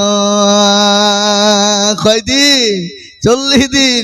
দেখবেন যে ছেলেরা, ছোট ছেলেরা বিছানায় পেশাব করে ফেলে না, মা বোনেরা তাবিজ পড়া, অমুক পড়া, তমুক পড়া, খেজুর পড়া ছুটিয়ে বেলায় মা বোনেরা যে বিছান খালি ধুইতে ধুইতে আইলিয়ে গেল, নাপাক হয়ে গেল। আমি একটা তাবিজ বলে যাই, কোন ব্যক্তি যদি হযরত ওমরের নামটা লিখে দিয়ে ওই বাচ্চার গলায় ঝুলিয়ে দেয়, হাতে ঝুলিয়ে দেয়, ওই বাচ্চা আর বিছানায় পেশাব করবে না। পেশাব তো বিছানা শয়তানে করিয়ে দেয়, কি বুঝেন আপনারা বলুন, তাই না? ওমরের নামটা নিয়ে গলাতে কিংবা হাতে যদি ঝুলিয়ে দেয়, সে বাচ্চা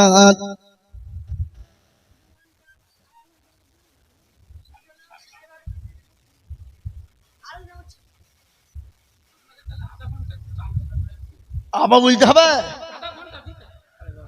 তাহলে একবার দূরে সরে বলেন আল্লাহুম্মা রাব্বানা পানি ফানি কো পানি নেন, পানি নাই, চা নাই, ফানা কি কি কো শুধু বসে গেলে হবে? হ্যাঁ লেসো পানি লেসো, চালিয়ে তাড়াতাড়ি। আল্লাহুম্মা আমিন। আল্লাহ তুমি কবুল করে দরুদ শরীফ আল্লাহুম্মা সাল্লি আলা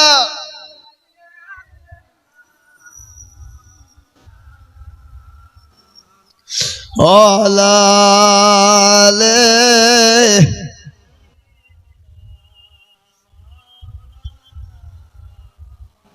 আজ নবী গো আমার বানায়া বাজার শুয়ে আছে সোনার মদিনায়। আজ নবী গো আমার গড়ায়া বাজার হিজরত করে চলেন মদিনায়। আব্দুল্লাহর পৃষ্ঠ হতে মায়া মেনুর শেখে মেতে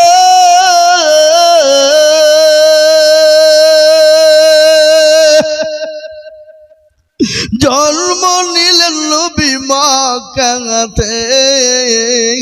আজ নবী গো আমার গড়ায়া বাজার হিজরত করে চলেন মদিনায়।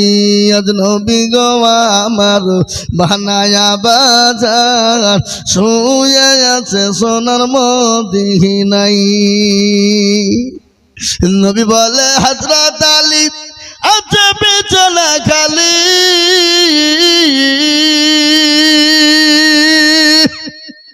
নবী বলে হযরত আলী আচ্ছা বিছানা খালি, আমার বিছানায় শুয়ে যাও। আজ নবী গো আমার গড়ায়া বাজার হিজরত করে চলেন মদিনায়। আজ নবী গো আমার বানায়া বাজার শুয়ে আছে সোনার মদিনায়।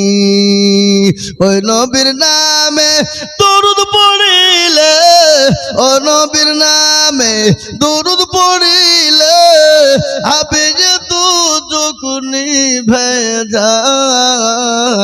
আজ নবী গো আমার গড়ায়া বাজার শুয়ে আছে সোনার মদিনায়। আজ নবী গো আমার বানায়া বাজার হিজরত করে চলেন মদিনায়। আল্লাহুম্মা সাল্লি আলা সাইয়্যিদিনা মাওলানা মুহাম্মদ ওয়া আলা আলি সাইয়্যিদিনা মাওলানা মুহাম্মদ সাল্লি আলা মুহাম্মাদিন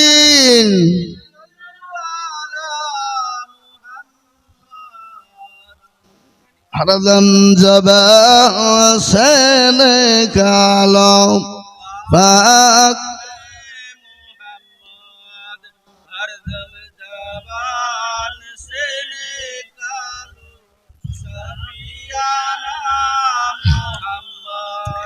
এ মুসলমান দরদি আমার ভাইরা, সমস্ত সাহাবারা রেগে গেলেন। তারা সমস্ত সাহাবা খাড়া হয়ে গেলেন। রাসূলুল্লাহ বললেন তোমরা চুপ বসো। হযরতে আলীকে বলা হলো, আলী ওই লাঠিখানা আমার বিটি ফাতেমার কাছে রাখা আছে, আনো। হযরতে আলী রাদিয়াল্লাহু তাআলা আনহু তিনি গেলেন। ফাতেমা রাদিয়াল্লাহু তাআলা আনহাকে বললেন, ফাতেমা রাদিয়াল্লাহু তাআলা আনহা জিজ্ঞাসা করে বললেন, স্বামী গো আপনি লাঠি কি করবেন? বলে রাসূলুল্লাহ আনতে বলেছেন। বলে কি কারণে বলুন। তিনি বিস্তারিত তিনি বললেন। হযরতে ফাতেমা রাদিয়াল্লাহু তাআলা আনহা তিনি রেগে গেলেন।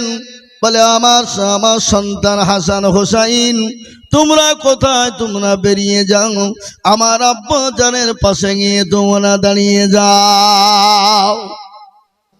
তার লাঠিখানা নিয়ে বিশ্ব রাসূলুল্লাহর কাছে যখন বিশ্ব নবীর কাছে দেওয়া হলো, আল্লাহ নবী বললেন, সাহাবা এই লাঠিখানা তুমি নাও, তুমি তোমার হক আদায় করো।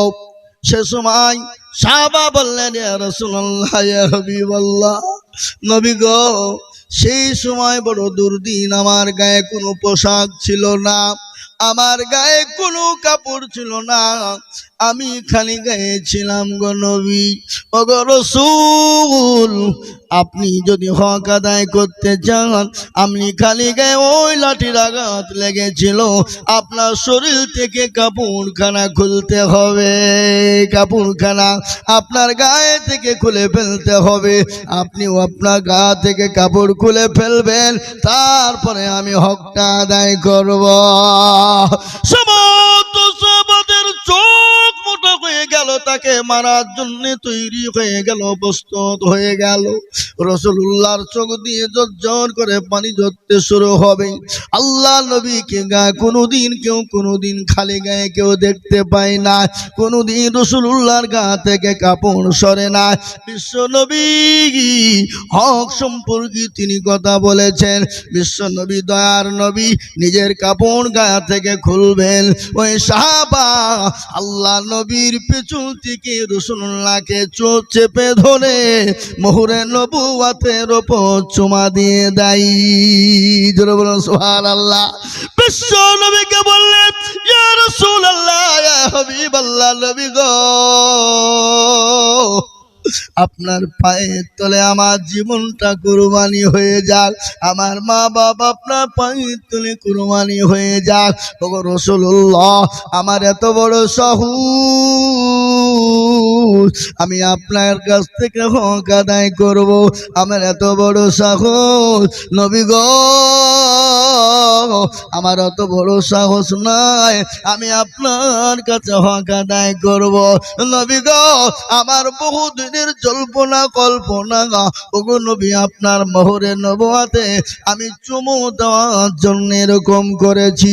বিশ্ব নবী বললেন, সাহাবারে, তুমি যে পরিস্থিতি করেছিলে, আমার সমস্ত সাহাবারা তোমাকে শেষ করে ফেলতো, কিন্তু ইয়া রাসূলুল্লাহ, আমার মনের বড় জল্পনা, বড় কল্পনা, আপনার ওই মোহরে নবুয়াতে আমি বহুদিন থেকে চুমু দেওয়ার জন্য অপেক্ষায় ছিলাম। এই ছিল আমাদের জীবনে, এই ছিল রাসূলুল্লাহ সাল্লাল্লাহু আলাইহি ওয়াসাল্লাম। তিনি হক সম্পর্কে তিনি বলেছেন, খবরদার খবরদার, কারো হক তোমরা নষ্ট করবে না। হুকুকুল্লাহর হুকুকুল ইবাদ, আল্লাহর হক আল্লাহ চাইলে মাফ করে দিতে পারেন, কিন্তু কোন বান্দার হক যদি কেউ নষ্ট করে দেয়, আল্লাহ বান্দা যতক্ষণ পর্যন্ত তাকে ক্ষমা না করবে, ততক্ষণ পর্যন্ত আল্লাহ তাকে ক্ষমা করবেন না। এ মুসলমান দরদি আমার ভাইয়ের আব্বা জানেরা, তাই আমি আপনাদের কাছে যে মায়ানটা প্রথম দিচ্ছিলাম, বিশ্ব নবীর সাহাবারা, নবী মায়া নবী রহমতের নবীর সাহাবারা, তাদের কাপড়ে কোনো, তাদের শরীরে পোশাক ছিল না, তাদের খাবার ছিল না, কাপড় ছিল না, কিন্তু জীবনে তাদের কোনোদিন নামত তাদের কাজা ছিল না। আর আমাদের বাড়িতে এত খাবার, এত কাপড়, এত পোশাক, তারপরও আল্লাহর ডাক সাড়া দিতে আমাদের কিন্তু মন চাই না। বলেন তো, কোন বাড়িতে আছে যে একবেলা খাবার হয় নাই, এমন কোন বাড়ি খুঁজে পাওয়া যাবে এখন? কথা বলেন। এখন যারা ভিখারি ফকির, তারাই এখন বড় লোকের থেকে ভালো খায়। কি বলছেন আপনারা? বলেন কি হুজুর, তাই না? এখন বড় লোকের থেকে ভিখারিরা বেশি খায়।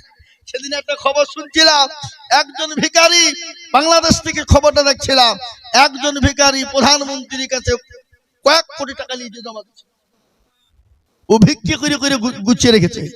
ওটা বলবো কেন, আমাদের মুর্শিদাবাদে লালগোলাতে গত বছরে একজন ভিখারি, একজন মহিলা মারা গেল, তার ঘরের ভিতর থেকে জিনিস বের করতে গিয়ে দেখছে কয়েক লক্ষ টাকা জমানো, 10 টাকা, 20 টাকা, 50 টাকা, 100 টাকা নোট, আর এতগুলা খুচরা পয়সা, 2 টাকা, 1 টাকা, 5 টাকা, 10 টাকা কয়েল, একবারে কয়েক লক্ষ টাকার লোন ভিখারির ঘর।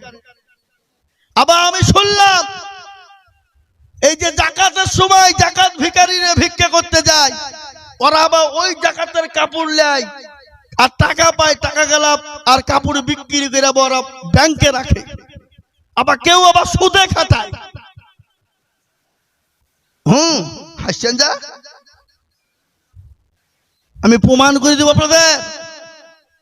অনেক ভিখারি আছে মহিলারা টাকাতে শাড়ি, এ শাড়ি ও শাড়ি, আর কাছে ওর কাছে শাড়ি নিয়ে যে দোকানে কম দামে বিক্রি করে, নিয়ে যে ওই টাকা ব্যাংকেও দেয়, আবার কাবা কাছে সুদেও টাকা দেয়, আছে। তাহলে এখন আপনার আমার থেকে ভিখারিরাই বেশি ভালো আছে, কোনো টেনশন নাই। কি বুঝলে, বুঝতে পারলেন না? পারলেন না? আছে মুসলমান দরদি আমার ভাই, আল্লাহ তো আমাদেরকে ভালো রেখেছে, সুস্থ রেখেছে, এই যে বেঁচে আছি এটাই তো সব থেকে বড় আশ্চর্য, ঠিক না বেটি? জোরে বলুন। হ্যাঁ, কখন আছি কখন চলে যাব কোনো গ্যারেন্টি আছে? হ্যাঁ, তাহলে কেন নামাজ পড়বো না ভাই? মসজিদের ইমাম সাহেব প্রায় জুম্মায় উনি ইনশাল্লাহ কিছু না কিছু বয়ান তো রাখেন না, রাখেন না, বক্তব্য রাখেন না, রাখেন না। তাহলে আমরা যদি প্রত্যেক জুম্মাতে, বছরে 56টা মনে হয় জুম্মা নাকি হুজুর, বছরে যে 56টা জুম্মা আমরা পড়তে যাই, এই জুম্মাতে যদি আমরা একটা করে অক্ষর শিখি, তাহলে তো আমাদের কোরআনটা শুদ্ধ হবে, তাহলে তো আমাদের নামাজটা শুদ্ধ হবে। বছরে 56টা অক্ষর আপনি শিখতে পারবেন না? দুনিয়ার সব কিছু আপনার ভুল হয়। আবার আমাদের দেশে দেখবেন টেনশন হলে ভকাভক বিড়ি ধরাছে, মার বিড়িতে টান, সারা মিনিটে 4টে করে বিড়ি খাই। বলে কি ব্যাপারে এত বিড়ি খাচ্ছি? বলে টেনশন দূর করছি। বলে হারাম কর, বিড়ি খেয়ে কোনদিন টেনশন দূর হয়? আবে টেনশন দূর করার মেন ওষুধ, মহান ওষুধ, সেটা হলো 5 ওয়াক্ত নামাজ। কি বুঝেন আপনারা বলুন? টেনশন দূর করার মেন ওষুধ, মহা ওষুধ, সেটা হচ্ছে 5 ওয়াক্ত নামাজ। আর নামাজ যদি নামাজের মতো হয় সেই নামাজ। তা আমাদের দেশে আবার কিছু লোক আছে নামাজও পড়ে, মসজিদের ফ্যানও গঞ্জে কটা চলছে। হ্যাঁ, এই যে রোজার মাস, তারাবির সময় নামাজ চলছে, 1 রাকাত নামাজ হয়েছে, আর 1 রাকাতে কারেন্ট চলে গেছে তারাবির সময়। তো নামাজের মধ্যে আজ যা শালা কারেন্ট চলে গেল রে, নামাজ চলছে আর নামাজের মধ্যে আজ যা শালা কারেন্ট চলে গেল রে, নামাজ হবে? হবে? আর আমি নামাজ পড়াচ্ছি, আর আমার পেছনে আমি মুখখানকে এরকম চাপে ধরি, শালা ওর লেগে তো আমার নামাজও যাবে। ও নামাজের মধ্যে কিভাবে বলে ফেললো যে আজ যা শালা কারেন্ট চলে গেল রে? নামাজের ভিতরে কথা বলা, বলেন চিন্তা করা যায়? তনহামা দাগে দাগে সুদ, বম্বা গুজা গুজা নেহাম, সারা অঙ্গে ব্যথা, কোথায় ওষুধ লাগাবো খুঁজে পেছি না আমরা। মনে যদি পছন্দ ধরে খুঁজে কিরে পাওয়া যায়, আর মলম লাগাবো কোন জায়গায়? চিন্তা করেন। এ মুসলমান দরদি আমার ভাই, আল্লাহওয়ালা, দিনওয়ালা, ইমান আল্লাহ, কলমাওয়ালা, আসুন আমরা নামাজি হব, পরোজগার হব, দিনদার হব, কলমাওয়ালা হব, দিনওয়ালা হব, ইমানওয়ালা হব। আর একটা কথা আপনাদেরকে বলে যাই, আপনি 2টো কাজ করলে জান্নাতে চলে যাবেন, কেউ ঠেকাতে পারবে না, কোনো কারোর প্রয়োজন হবে না। আপনি 2টো কাজ করলে জান্নাতে যাবেন, আর 3টে করলে জাহান্নামে যাবেন। আপনি আবার মনে মনে করছেন, এই আবার আপনি আবার মনে মনে যে কি বলবি রে, কম বললে জান্নাতে আর বেশি বললে করলে জান্নাত, ভুল হয়ে গেল নাকি? কম যেটা করবেন, 1 নম্বর নামাজ, 1 নম্বর পঞ্জাগানা নামাজ পড়বেন। আল্লাহ জান্নাতের যে কোনো দরজা দিয়ে আপনি প্রবেশ করবেন। কোরআন বলেছে ইন্নাস সালাতা তানহা আনিল ফাহশাই ওয়াল মুনকার, মানুষকে খারাপি, অন্যায়, রাহাজানি, অত্যাচার, জুলুম, নোংরামি, বাটপারি, চিটারি, বাটপারি সব থেকে বাঁচাতে পারে, সেটা হলো নামাজ। নামাজ নামাজ যদি নামাজের মতো হয়, আর আপনি নামাজও পড়বেন, চুরিও করবেন, নামাজও পড়বেন, ফ্যানও গুনবেন, নামাজও পড়বেন, কথাও বলবেন, কাজ হবে না। নামাজ হবে নামাজের মতো, এমন করে আপনি নামাজ আদায় করবেন, খুশু এবং খুজুর সঙ্গে নামাজ পড়বেন। আল্লাহকে আপনি দেখছেন, আল্লাহ আপনাকে দেখছে। আপনি আল্লাহকে যদি দেখতে না পান, অবশ্যই অবশ্যই আল্লাহ আপনাকে দেখতে পান। ঠিক না ঠিক? জোরে বলুন। 1 নম্বর। 2 নম্বর হলো আপনার মা বাপ যদি বেঁচে থাকে, মা বাপের খিদমত করবেন। খবরদার মা বাপকে গালি দিবেন না, মা বাপকে কষ্ট দিবেন না, মা বাপকে দুঃখ দিবেন না। মা বাপের সঙ্গে সুন্দর ব্যবহার করবেন, মা বাপের সঙ্গে ভালো ব্যবহার করবেন, মা বাপের সঙ্গে খারাপ ব্যবহার করবেন না। আপনার মা, আমার মা এত কষ্ট করে আপনাকে আমাকে তৈরি বানিয়েছে বাবা। মায়ের কষ্ট যদি আমরা দেখতাম তাহলে আপনি কখনোই মাকে গালি দিতে পারতেন না, মারতেন না। একজন বিজ্ঞানিক বলে একজন মা নামাজ নদীন যখন গর্বে করে সন্তানকে নিয়ে বেড়ায়, মায়ের এক একটা দিন, এক একটা ঘন্টা, এক একটা মিনিট মায়ের জন্য বছরের সমতুল্য হয়ে যায়। ওই মা যখন অপারেশন থিয়েটারে চলে যায়, বৈজ্ঞানিক বলে মা তার স্বামীকে গোপনে ডেকে বলে, স্বামী গো, আমি আপনার সঙ্গে যদি কোনো রকম বেয়াদবি করি, আপনার সঙ্গে যদি কোনো রকম খারাপি করি, আপনি দয়া করে মেহেরবানি করে আমাকে ক্ষমা করবেন। আর আমার কলিজার সন্তানদেরকে রেখে গেলাম, আমার শরীরটা তো মোটেও ভালো নয়, আমি আর বাঁচবো কিনা গ্যারেন্টি নাই। আপনি দয়া করে মেহেরবানি করে আমার সন্তানের সঙ্গে সুন্দর ব্যবহার করবে। ওই মা অপারেশন থিয়েটারে যখন চলে গেল, বিজ্ঞানিকরা বলে মায়ের সন্তান ভূমিষ্ঠির সময় সন্তান কলিজায় এত জোরে লাথি দেয়, এত জোরে লাথি দেয়, ওই লাথিটা যদি কোনো পুরুষের কলিজায় মারা হতো, সঙ্গে সঙ্গে ওই পুরুষ কলিজা ফেটে মারা যেত। ওই মাকে যারা গালি দেয়, সে সন্তান যতই দান খায়রাত করুক, যতই নামাজ রোজা কলমা যাকাত আদায় করুক, কোনদিন আল্লাহর জান্নাতে যেতে পারবে না। কোরআন বলেছে তোমার মাকে তো মারা তো দূরের কথা, ওয়া কুল্লাহুমা কাওলান কারীমা, তোমার মাকে মারা তো দূরের কথা, তোমার মায়ের সামনে ও শব্দটুকু তুমি দিও না।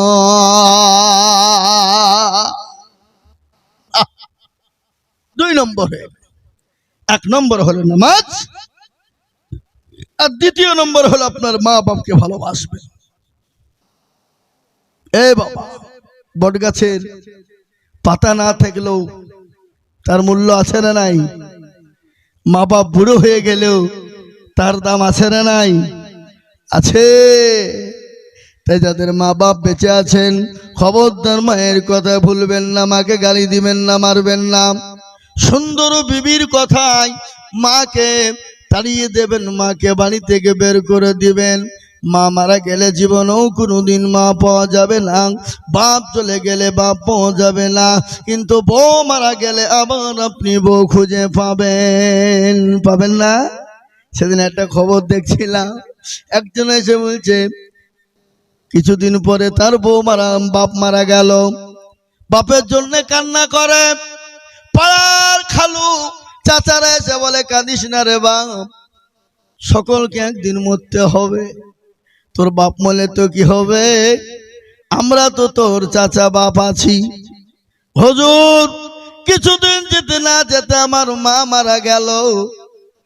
পাড়ার মেয়েরা এসে বলল, চাচিরা এসে বলল কাঁদিস না রে বাপ, বয়স হয়েছে, মরতে মরলে তো সবাইকে যেতে হবে, মা মরল তো কি হবে, আমরা তো তোর মা আছি। কিছুদিন যেতে না যেতে আমার বউ মারা গেল। কেউ এসে বলল না কাঁদিস না ভাই, তোর বউ মরে গেলে তো কি হবে, আমরা তো তোর লেগে আছি। নাকি বুঝতে পারলেন না কথাটা? আমার কথাটা বুঝতে পারলেন না? পারেননি? এর একজন দেখছিলাম খবর, মজা কি, কিন্তু না বাবা, ওটা ঘটনা নয়। আসল ঘটনা হলো মা মারা গেলে মা পাওয়া যায় না, বাপ মারা গেলে বাপ পাওয়া যাবে না, কিন্তু বউ মারা গেলে বউ পাওয়া যাবে। যাবে কিনা জোরে বলুন? কিন্তু আপনার মা বাপ যদি বেঁচে থাকে, খবরদার মা বাপের সঙ্গে খারাপ ব্যবহার করবেন না। তাই বলে মা বাপের কথা বা বকে মারবেন না, এটাও একটা দেখতে হবে। হ্যাঁ, মা এসে বা বেটাকে লাগাইলো, ধুম ধাড়াক্কা চালিয়ে দিলেন, এটা শরীয়ত বলেনি। মেয়েদেরকে 4টে কারণে মারা যাবে। কয়টা কারণে? ফুসলে বলতে হবে। আগে ফুসলে বলবেন, যত্ন করে বলবেন, সম্মান দিয়ে বলবেন, আদর দিয়ে বলবেন। যদি না মানে তারপরে আপনি আঘাত করতে পারেন। কি কি 4টে কাজ না করলে? 1 নম্বর, যদি নামাজ আদায় না করে, আল্লাহর বড় হুকুম, যদি নামাজ তারাক করে, নামাজ যদি না পড়ে, আপনি ভালো করে বলবেন, বুঝিয়ে বলবেন, ভালো করে বুদ্ধি দিয়ে বলবেন। যদি না পড়েন তবে আপনি আঘাত করতে পারেন। আপনার বলবেন কি আমরা তো নিজেই নামাজ পড়িনি, তো বকে বলবো কি? ঠিক না বেশি জোরে বলো। মারার কোনো লাইন আছে? আমরা তো নিজেই নামাজ পড়িনি, তো বকে মারবো কি করে? নামাজ পড়তে বলবো কি করি? হ্যাঁ, হে বাবা, নিজেই নামাজ পড়বেন। আমি একটা কথা বলি শুনেন, কোন মানুষ ফজরের নামাজ পড়ে যদি আল্লাহ রাস্তায় ফজরের নামাজ পড়ে যদি রুজি রোজগারের জন্য বেরিয়ে যায়, আল্লাহ তার রুজিতে বরকত দিবে, তার মনের ভিতরে আনন্দ দিবে। নামাজ এমন একটা মহব্বতের জিনিস, এত ভালোবাসার জিনিস, কি বুঝলেন? নামাজ আপনি পড়তে লাগবেন, দেখবেন অটোমেটিক আপনার দিলটা পরিষ্কার হয়ে যাবে, মনটা পরিষ্কার হয়ে যাবে। আর একটা কথা শোনেন, যারা নামাজ পড়ে না তাদের কথার কোনো দাম নাই। যা বলবে সব মিথ্যে কথা, যা বলবে সব মিথ্যে কথা। যারা নামাজ পড়ে না তাদের কথার কোনো দাম নাই, কোনো মূল্য নাই, মূল্যহীন। কি বুঝলেন? মোহতারাম বুজুর্গ দোস্ত, কি করবেন? 1 নম্বর হলো নামাজ, আর 2য় নম্বর হলো মা বাপকে মহব্বত, ভালোবাসা। 3 নম্বর কাজটা মোটেও করবেন না, শিরক। শিরিক করবেন না। শিরিক হলো মস্ত বড় গুনাহ, যে গুনাহ আল্লাহ কোনোদিন ক্ষমা করবে না। কোরআন বলেছে এটা, ইন্না শিরকা লা যুলমুল আযীম, সবথেকে বড় গুনাহ হলো শিরকের গুনাহ। শিরক কাকে বলে? 8-10 বছর বিয়ে হয়েছে, বাচ্চা হয়নি, তালতালা বেলতালা গিয়ে আপনি সন্তান চাইতে পাবেন না। সন্তান দেওয়ার মালিক কে? আরো জোরে কন না, আল্লাহ। আপনি কারো কাছে সন্তান চাইতে পাবেন না। আল্লাহ বলেছে, আমি কাউকে বেটা দিই তো বিটি দিই না, কাউকে বিটি দিই তো বেটা দিই না, কাউকে বেটাও দিই বিটিও দিই, কাউকে কিছুই দিই না। ইন্নাল্লাহা আলা কুল্লি শাইইন কাদির। আল্লাহ সর্বশক্তিমান। এই আল্লাহ সর্বশক্তিমান কিনা জোরে বলুন। সবের মালিক কে? সবের মালিক হলেন আল্লাহ। আল্লাহ বলেন, আমি কাউকে বেটা দিই তো বিটি দিই না, কাউকে বিটি দিই তো বেটা দিই না, কাউকে বেটাও দিই বিটিও দিই, কাউকে কিছুই দিই না। ইন্নাল্লাহা আলা কুল্লি শাইইন কাদির। আল্লাহ সর্বশক্তি। এ বাবা, আজ আমরা সন্তান চাইতে এখানে সেখানে যাই, হ্যাঁ, নামাজ নাই, রোজা নাই, কুল নাই, কলমা নাই, উত্তর দক্ষিণ কিচ্ছু নাই, সন্তান হচ্ছে না। আল্লাহর কাছে চাহান, তাহাজ্জুদের নামাজ পড়ুন, 5 ওয়াক্ত নামাজ পড়ুন, গভীর রজনীতে উঠুন, স্বামী স্ত্রীতে সুন্দর করে ওযু করে গভীর রজনীতে রাত্রি বেলাতে নামাজে দাঁড়িয়ে যান, ডুকরিয়ে ডুকরিয়ে নামাজ পড়ুন, আল্লাহকে খুশি এবং রাজি করার জন্য নামাজ পড়ুন, চোখকে ঝলঝল করে নামাজ পড়ুন, হাতটা তুলে আল্লাহর কাছে চান, ওগো আল্লাহ, তুমি কি আমাকে সন্তান দিবা না? তুমি কি আমাকে নিঃসন্তান বানিয়ে দেবে? আল্লাহ অবশ্যই অবশ্যই আপনাকে সন্তান দেবেন। হযরত জাকারিয়া আলাইহিস সালামকে আল্লাহ সন্তান দিয়েছিল 70-72 বছর বয়স। তিনার সন্তানের নাম হলো ইয়াহইয়া আলাইহিস সালাম। হযরত জাকারিয়া আলাইহিস সালাম বয়স হয়েছিল 70-72 বছর। তিনাকে আল্লাহ খুশি দিয়ে বললেন, হে জাকারিয়া, আমি তোমাকে একটা সুন্দর সন্তান দিব, আর তোমার সন্তানের নাম রাখবে ইয়াহইয়া। আল্লাহু আকবার। তিনি বললেন, আল্লাহ, আমি তো বৃদ্ধা হয়ে গেছি, বুড়ো হয়ে গেছি, আমার বিবি তো বান্দা হয়ে গেছে, বুড়ো হয়ে গেছে, আল্লাহ কেমনে কিভাবে সন্তান হবে? আল্লাহ বলে, সন্তান দেওয়ার মালিক আমি সন্তান দিব, আর তোমার সন্তানের নাম পর্যন্ত আমি বলে দিলাম, তার নাম রেখে দেবে ইয়াহইয়া আলাইহিস সালাম। এ মুসলমান, আপনারা জানেন না আজকে মুসলমানদের ভিতরে নামাজ, রোজা, কুল, কলমা, উত্তর দক্ষিণ নাই। বাঁকুড়া জেলা সোনামুখী বলে একটা জায়গা, ওখানে এক জঙ্গল আছে, সাধু বাবা বসে আছে। আমি ওখানে গিয়েছিলাম, 3 দিনে জলসায় ছিল পরপর। আমি আইজুল হক, খালি মুর্শিদাবাদ নয়, আসাম, ত্রিপুরা, মেঘালয়, মণিপুর, উড়িষ্যা, বিহার, ঝাড়খণ্ড, পশ্চিম বাংলা, বাংলাদেশ পর্যন্ত আমি জালসায় যাই। এই কথাটা আমি প্রায় জায়গাতে বলে থাকি, আপনারা এটা নোট করে নেন। বাঁকুড়া জেলা সোনামুখী বলে একটা জায়গা আছে, আমি নিজে চোখে দেখেছি, নিজে চোখে। ওখানে এক সাধু বাবা বসে আছে, মাথায় জট, দাড়িতে জট, গায়ে ছালার চট, মুচার দাড়ি এক জায়গায়। আমি মনে মনে করলাম যে মাল যদি দই খাই তো দই ঢুকে কোন দিক দিয়ে, দুই দিক থেকে তো মুচকে ছেড়ে ধরতে হবে। ওখানে মুসলমানদের মেয়েরা নামাজ নাই, রোজা নাই, কুল নাই, কলমা নাই, উত্তর দক্ষিণ কিছু নাই, সাধু বাবার পায়ের তলে গিয়ে সেজদা দেয় আর পুকুরে ডুব মারে আর বলে বাচ্চা দাও করে পুকুরে ডুব দেয়। আমি তাদেরকে বলছি, হ্যাঁ গো, এখানে পুকুরে ডুব মারছে কি ব্যাপার? বলে হুজুর, যাদের বাচ্চা বিয়ে হয়েছে, বাচ্চা হয়নি, এই পুকুরে ডুব মারলি বাচ্চা হবে। বলে তাই নাকি? বলে একটা কাজ করো, তোমরা যুবক তরুণ নওজোয়ান মিলে পুকুরটাকে বুঝাও। বলে কেন বুঝাবো? কেন? লাই পাগলা, যদি না বুঝাও ওখানে যে ডুব মারবে তার ছেলে হবে, তাহলে বেটা ছেলে ডুব মারলে তারও তো ছেলে হবে। বলে হুজুর, এটা আপনি কি বলছেন? না, তোমার কথাই বলছি, যে ডুব মারবে তার ছেলে হবে, তাহলে বেটা ছেলে ডুব মারলে তার ছেলে হবে না? বাবা, মুসলমান দরদি আমার ভাইয়ের আল্লাহওয়ালারা, এই সমস্ত গুনাহ থেকে বাঁচতে হবে। আল্লাহ আমাদের সকলকে নামাজি দিনদার পরোজগার আল্লাহওয়ালা পরোজগার বানার তৌফিক দান করুন। বল আল্লাহুম্মা আমিন। ইনশাআল্লাহ আমরা নামাজ পড়বো ভাই, পড়বো নামাজ, ইনশাআল্লাহ পড়বো ইনশাআল্লাহ।